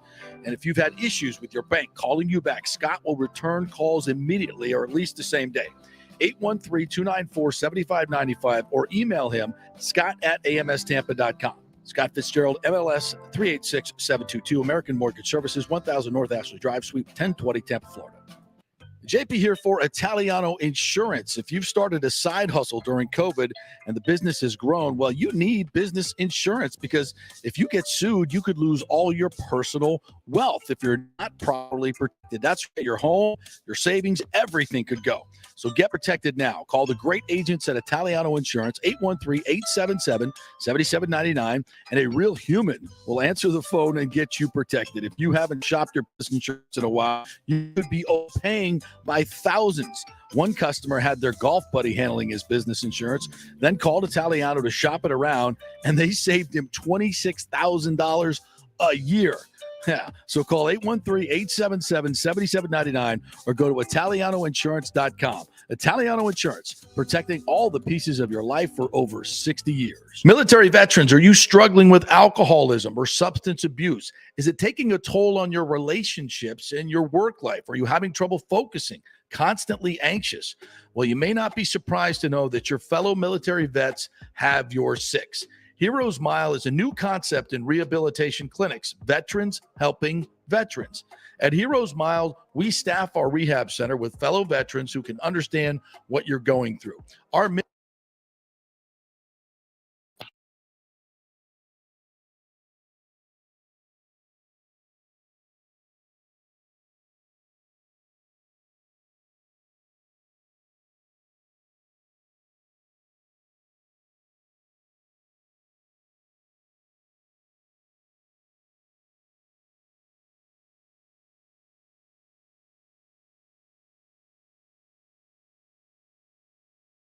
have your six. Go to heroesmile.com or call 888-VET-NOW-2. That's heroesmile.com or call 888-VET-NOW-2. Ladies and gentlemen, let's rock. This is FanStream Sports with JP.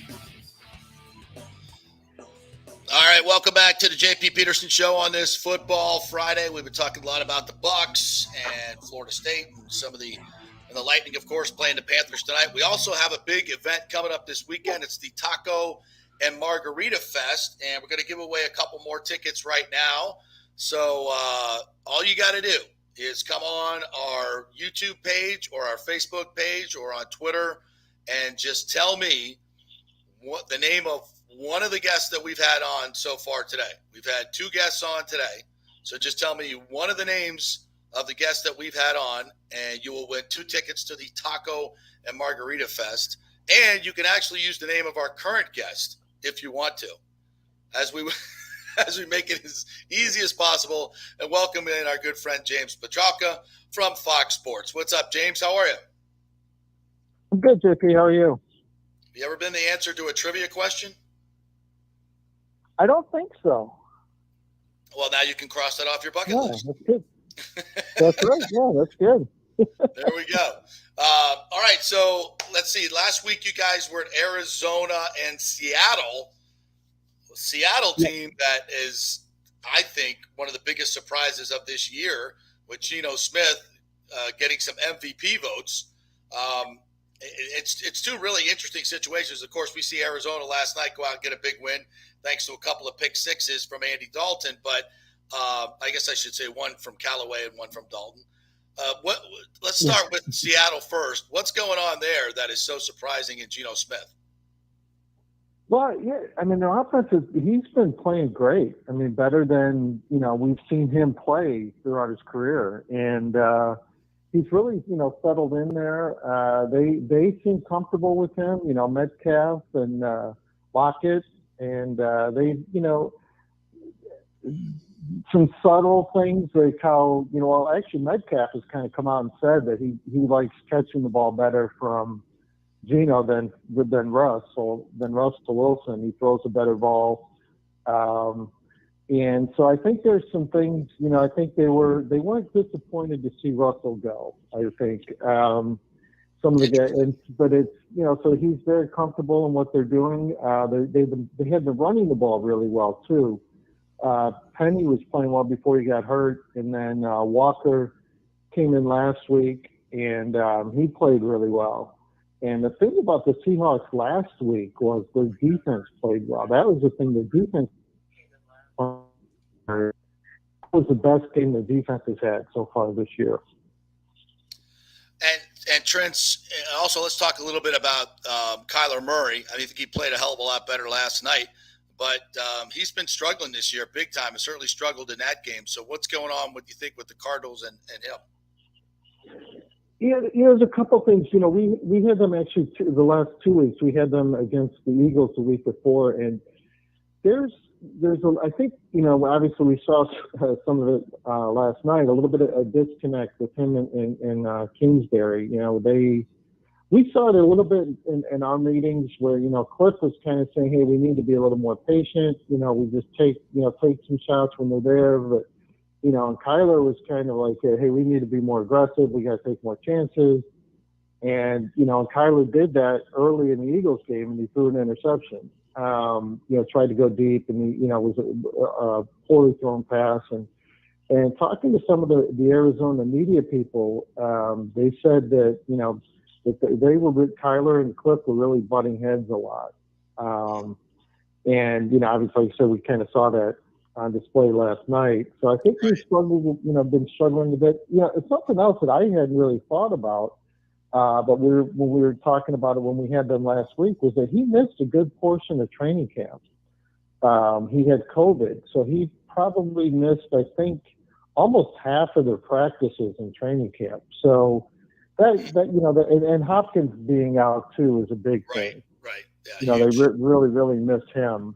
And even last night he's just coming back. So I think the combination of those things. Maybe they'll kind of get things, settled down, maybe, get going a little bit more here. James Petralka, Fox Sports, joining us here. You got a couple of interesting teams, I think, as well this weekend. Jacksonville hosting the New York Giants, the 5-1 Giants. Saquon, I think, is leading the league in yards from scrimmage. Daniel Jones has not been turning the ball over the way he did previously. And suddenly the Giants are winning football games. What do you see from them? Yeah, I think it shows one thing, coaching matters. I think Brian Dable coming in has really, what he's done and has really had a big, been a big impact. and just how they're doing things. And, Jones is playing with, more confidence and how they're doing things. I think that's probably been the biggest thing. Now, how good are they? Are they as good as their record? Will they do moving forward? We don't know yet, but I think that's really been a big factor. And it's interesting. I saw last week, our friend Gronk, who I guess doesn't look like he's coming back now that he's signed to TV for the rest of the season, but, he said that Brian Dable is the best position coach he ever played for. Really? Yeah. So that's interesting. I think that's been a huge difference. Yeah, it's interesting, James. You talk about the head coaches and look at the difference that they're making all over the league.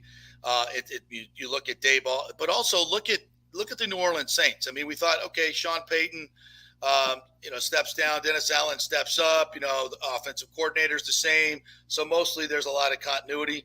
They've been a tremendous disappointment. You look at the Buccaneers. I look at this team and I think they're playing well below expectations where they could be. I think they should be at least 5-1 at this point. They're 3-3 and probably should be 2-4. Should have lost to the Falcons. And, that loss last week to a completely depleted Steelers team is awful. I'm not putting it all on Todd Bowles, but I think we all were fooled a little bit. Don't worry about it. It's just BA and, everything will be the same. It's mostly the same coaches, but it's not the same product, especially offensively. So what as I called it this morning on my monologue, it's dysfunction junction right now at One Buck Place. There's so many things that are being said. Russell Gage saying there's no energy, no fun on offense. Todd Bowles saying guys are living off the Super Bowl. Mike Evans is looking for Gronk. Gronk ain't walking through that door. It's dysfunction. What do you see? Yeah, I think they, like you said, see that with the change, and I think maybe they're having the kind of a Super Bowl hangover, a year later. Because last year, usually a lot of teams have it the year after the Super Bowl, but last year I think they still kept the run going. So I think that there's sort of that, but the coaching it does make a difference, and even here in Jacksonville, the other side we have this week, with Doug Peterson coming in. Right, and they're not, playing quite as well, but you can see the difference. And the head coach, it does make a difference. The atmosphere is different. As far as the Bucs, you did have, with Brady being gone during camp, and then you get, all those things and all those little things kind of, come together, and you're just not quite in sync with everything. And then, but you win a couple games and all that stuff will kind of tend to go away. But so far they haven't done that yet. So. Yeah, it's very interesting. And you mentioned the Jags with Doug Peterson coming in. They're 2-4, but they're also a plus 24 in point differential, which is very interesting for a 2-4 team. The Colts are 3-2, and they're a minus 18 in point differential. So the Jags have played better than their record indicates. What's going on with them? What do you see? Yeah, they have. They've had a couple losses along the way. We saw it in the opener against Washington, and they didn't look particularly sharp in that game. Lawrence was pressured a lot, but they've had a couple good wins, and I think they're kind of the best. They said they're playing better. Certainly under Peterson, I think they're probably still adapting a little bit. Learning his offense and the defense with the new defensive coaches too. But they seem to be definitely more consistent than they were a year ago under Urban and just more cohesive, I think, than they had been. And this talent's still not quite there to be a really, really good team, but I think they're looking better than they were. They're going to beat the Giants at home this weekend? Who do you like? I think so. I think so. I think being at home, I think the Giants, again, are they as good as their record? I don't know. I think it would give Jacksonville an edge. Although it's funny you say it because a couple of weeks ago when we had the Eagles come in Arizona, going into that game, I was kind of thinking, okay, Arizona's at home. The Eagles, they're probably not as good as we think they are. And the Eagles came in and won. And I will say, came out of that, did a 180 on the Eagles. Very, very impressed with the Eagles. Yeah, that's a good football team. Nick Sirianni hadn't really spent, we hadn't had them. And after meeting with him, very impressed. Like the whole group was like, wow. He was great. You could just see, his approach and how they're doing things and, the culture and everything. Very impressed with him. And also the defensive coordinator, Jonathan Gannon, another really, really impressive guy. Well, I guess Nick Sirianni's flowers are growing. His garden is growing very, very well. Yeah. All right, good stuff, James. What's that? No, I was going to say, you were talking yesterday a little bit about the big plays.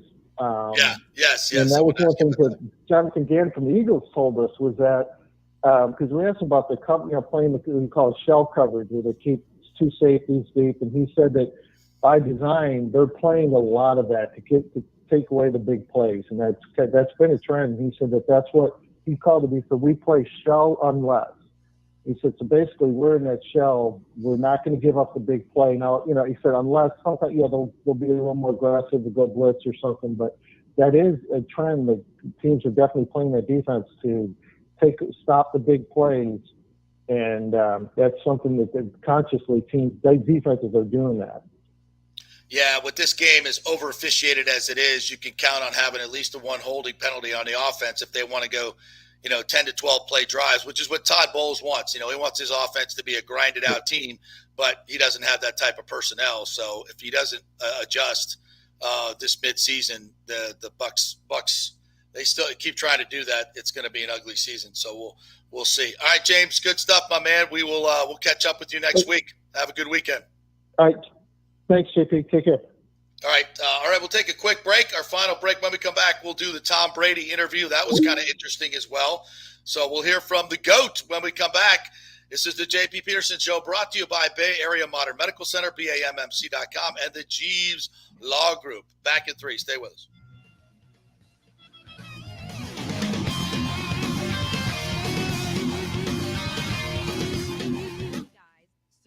On here for the Gold and Diamond Source. Are you looking for the hottest trends in men's jewelry? Ladies love to see men spice it up with something cool from the Gold and Diamond Source. Whether you're looking for a gold chain, fashion rings, even a pre-owned Rolex watch, or thinking about getting engaged, there's only one place to go. Go see my friends, Julie and Steve Weintraub at the Gold and Diamond Source for your one-stop jewelry supercenter. It's never been more important to shop local and support the businesses that support our amazing Tampa Bay community. None better than the great folks at the Gold and Diamond Source, 3800 Ulmerton Road, or online at goldendiamond.com. JP here for the Jeeves Law Group. I've known Scott Jeeves for quite some time, and he's just like us, a huge college football fan. He loves his Gators. In fact, he sponsors our Gator Report every Thursday at 11 o'clock with Scott Carter from FloridaGators.com. But he's not just another PI attorney. He is a ferocious advocate for his clients. Scott Jeeves is a board-certified civil trial lawyer and a certified circuit court mediator practicing in Tampa Bay for over 30 years. He is an AV preeminent rated civil trial lawyer and certified circuit court mediator. Folks, these designations are not just given out. They're given only to the best trial attorneys. But more than anything, Scott takes these cases personally. I've heard it from his clients. He's a fighter you want on your JP here for Emerging Investigations, Tampa Bay's premier investigation agency. Do you suspect your spouse is cheating or involved in a divorce, that your spouse is hiding money, an ex-employee or current employee with suspicious behavior? Is there a criminal matter you need help with? If you need information you can count on, using the professionals at Emerging Investigations is a slam dunk. Emerging Investigations is a licensed and insured private investigation agency, family-owned. Emerging is your ideal resource to secure evidence and validation, allowing you to make informed decisions in life's biggest matters. Led by industry executive Brian D'Antonio, Emerging possesses the experience and resources to get needed results. Emerging Investigations maintains an excellent reputation as a premier investigation agency. They are known for results. You're not just hiring a PI, but an organized, dedicated team using state-of-the-art technology. Their proven investigative methods produce crucial information used in criminal cases, insurance fraud, and personal injury claims. Many local attorneys, industry agencies, and your concerned neighbors all count on Emerging Investigations. Just go to their website, emerginginv.com, or call 813-291-FACT. That's 813-291-FACT-3228. Get results you can trust in life's biggest matters. Emerging Investigations. Let's go. Right now. Back to the show with JP on FanStream Sports. All right, welcome back to the JP Peterson Show, brought to you by Bay Area Modern Medical Center, BAMMC.com, and the Jeeves Law Group. Also, Italiano Insurance, 813-877-7799. All right, we have promised you the Tom Brady press conference, which was also, I wouldn't say as combative as the Leftwich press conference, but I think certainly interesting. And this also, I think the beginning of this press conference kind of goes to, something else that's been around this team a lot, and that's just noise. Tom Brady was on his podcast. I think we even played the soundbite, or we talked about the soundbite, where he kind of compared a football season to being deployed overseas in the military. Anybody with a brain and is not trying to fake, outrage, knows that he doesn't mean it literally. He means it in terms of, being away from your family and having to just, focus in and be in a bunker, that analogy as well. And I know we're not supposed to make war analogies, but most mature people with brains understand that's not what he's doing. But yet still, there's outrage on Twitter and social media of people that don't like famous rich people and want to take a shot at Tom Brady. So he feels so compelled that he has to go to the microphone and apologize for it. Or I would much rather him apologize for abandoning his team on Saturday morning. But this is what we get to start. Hey guys, how you doing? Good. Tom, since 2007. Before we start, can I say one thing? Yes, absolutely. Earlier this week, I made a statement about playing football and the military, and it was a very poor choice of words. And I just want to express that to any sentiments out there that people may have taken it in a certain way. So I apologize.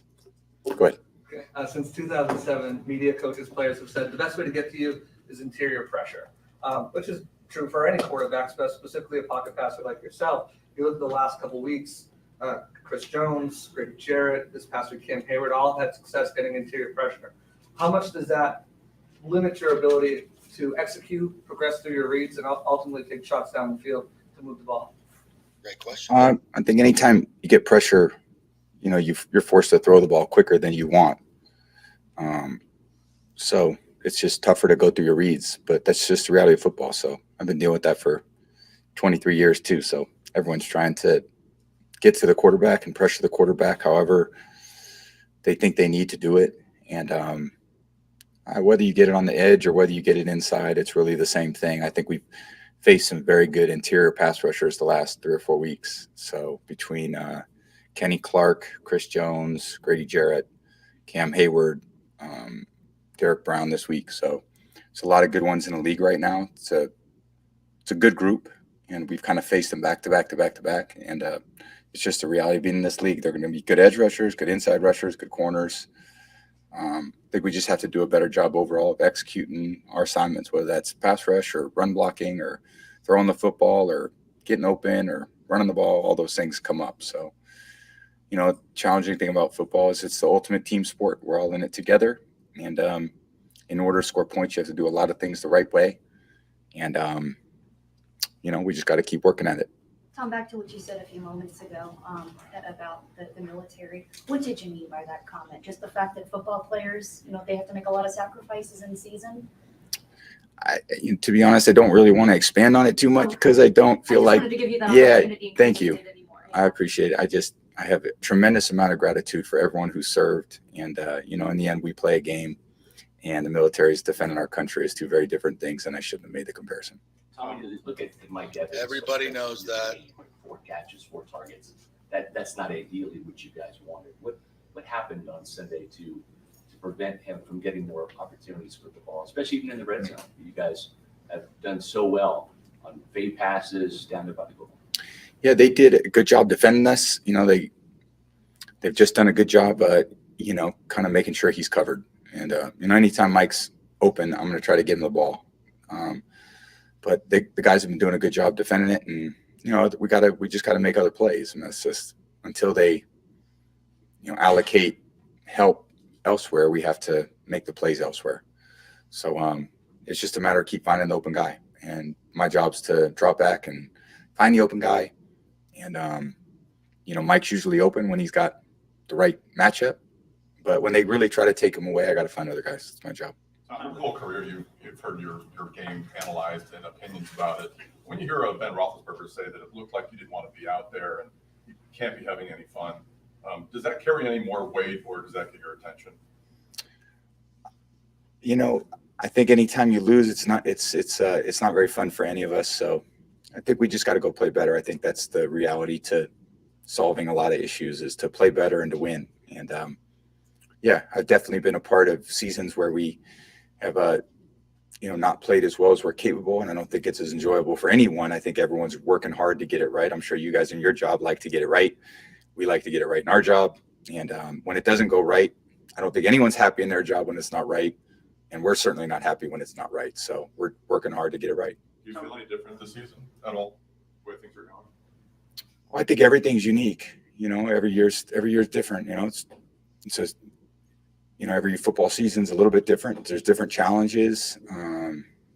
We just got to work hard to, we're certainly not a finished product. We got to work hard to make the improvements we have to make. And that's what going out to practice is all about, and having great communication with your teammates and trying to get things headed in a better direction. Tom, you talked on the podcast Monday about cameras. And let's pause it right there if we can. So much of this just smacks of, we said what we said about the military apology. I'm not sure we needed to have another question asked, but there we go. It just seems like a lot of, I don't want to blame anybody. I don't want to take the blame. I'm just going to get up here and say the same things every week about execution. I get that you don't want to throw anybody under the bus.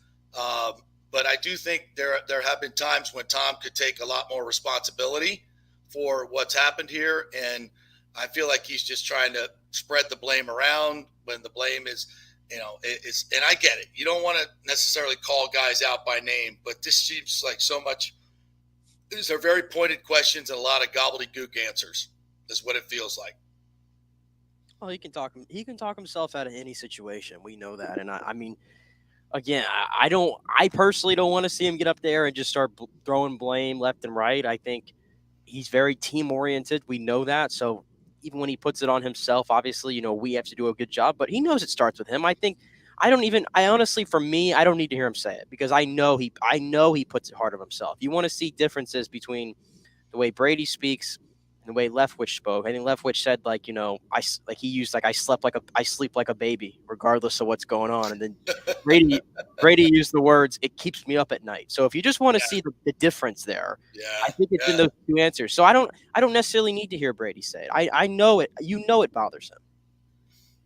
I don't know. I guess I'd just like to see him get a little bit more specific about what's happening and not just always talking cliches. But yeah, you're right. I mean, I guess it's either that or you'll be perceived as throwing people under the bus. And even some of these answers, he kind of stops for a little bit and looks up, or I think he really thinks about it, because again, every answer he has, I know it being working for a website, every answer this guy has to a question is news. It just is. There's millions of people that are just zoned in on okay, what's Brady going to say? What story do we have here? He knows that. So when he gets these questions that are very pointed, you see him, he pauses, he kind of takes his time, and he gives, as canned an answer as he can. And I think that's to protect himself. I would not disagree with that. We probably don't need to play much more of it. Are there any? I'm trying to think if there's any other key moments that he did go back and forth with JC a little bit on the first down. Is that the next one? I think it's later in here. Yeah, there was a kind of a back and forth with J.C. Allen about throwing the ball on first down, and it was like, it's almost like you want to say, yeah, obviously it's not working. We need to change it. It's almost like you know that he's got so much input into this, right? It's not that, Leftwich or even Todd Bowles is forcing something upon him on a play-by-play basis. I think it's more philosophical that he just, Bowles just wants to run the ball more. And I don't know if he's given Byron a number of runs that he has to get in per game or a percentage that he wants to see or what it is. It's just dysfunction. Yeah. And I think Brady, the answer he kept giving there in that exchange was, it's just a matter of execution, right? He always looks at execution. It's not it's not the problem that we're running it, it's just we're not executing it. But that's not right. But that's what I'm saying. Sorry. The flip side you of can't that is, execute. If you break down the tape, especially a lot of the run plays, they're running out of tight formations all the time. It's either two tights or even your outside receivers inside the numbers. And there's literally 22 people within 5 yards of the line of scrimmage and 25, 30 yards of the ball. It's too tight. I mean, spread things out, threaten the pass and run the ball. Don't always run out of run formations. If you become that predictable, and what Pittsburgh was doing was baiting you to run the football and then coming up and stopping the run. I mean, it's just so I think this is why I call it dysfunction junction. It seems to me that Todd Bowles is trying to force this running game, this conservative long drive. We don't want a quick strike offense anymore type deal. And it's just not working. And if he continues to do it this week against Carolina, you're playing into their hands like you did against Pittsburgh. It's going to be a closer game than it needs to be, and you're going to get the same results. So and I know that's why we haven't really gone. We didn't break down an X's and O's of what the Panthers are going to show the Bucs. No, there was no questions from the media, if you realized, in any press conference this week about the Panthers. They didn't come up with one thing. It's not about them. It's about you controlling what you're going to do. And again, the expectations we've created for ourselves here with this team now is you go out and you pound the Panthers. You go out there and you do it. You do what the Bills do to some teams. Now, do the Bucs have that in them right now? I don't know. I really, really don't know. But you better get it together this week because then you're going to be on a short week welcoming in Baltimore on a Thursday night. So there we go. Yeah, this team could be 3-5. I don't think they're going to be, and I don't think they're going to lose this game to Carolina. I can't see it happening twice, but it might not look like the best product we want, but I still think they ultimately pull out a win here. Yeah. All right, we'll see. All right, our thanks to our guests today, James Petracco, who joined us, Pat Burnham, and Bobby the Chief Taylor. If you missed any of that, go check it out. If you want Taco and Margarita Festival tickets on at Ray J, just come into our chat, the YouTube chat or the Facebook chat, or hit us up. And all you got to do is subscribe on our YouTube page, subscribe to our YouTube page, and we will get you'll be in the running for a couple of tickets and a pretty good chance you're going to get them to the Taco and Margarita Fest. So just subscribe on our YouTube page and also make note of it in our social media that you did so. We'll trust you that you did so. Have a great weekend, everybody. Go Bolts, go Bucs. We'll talk to you on Monday.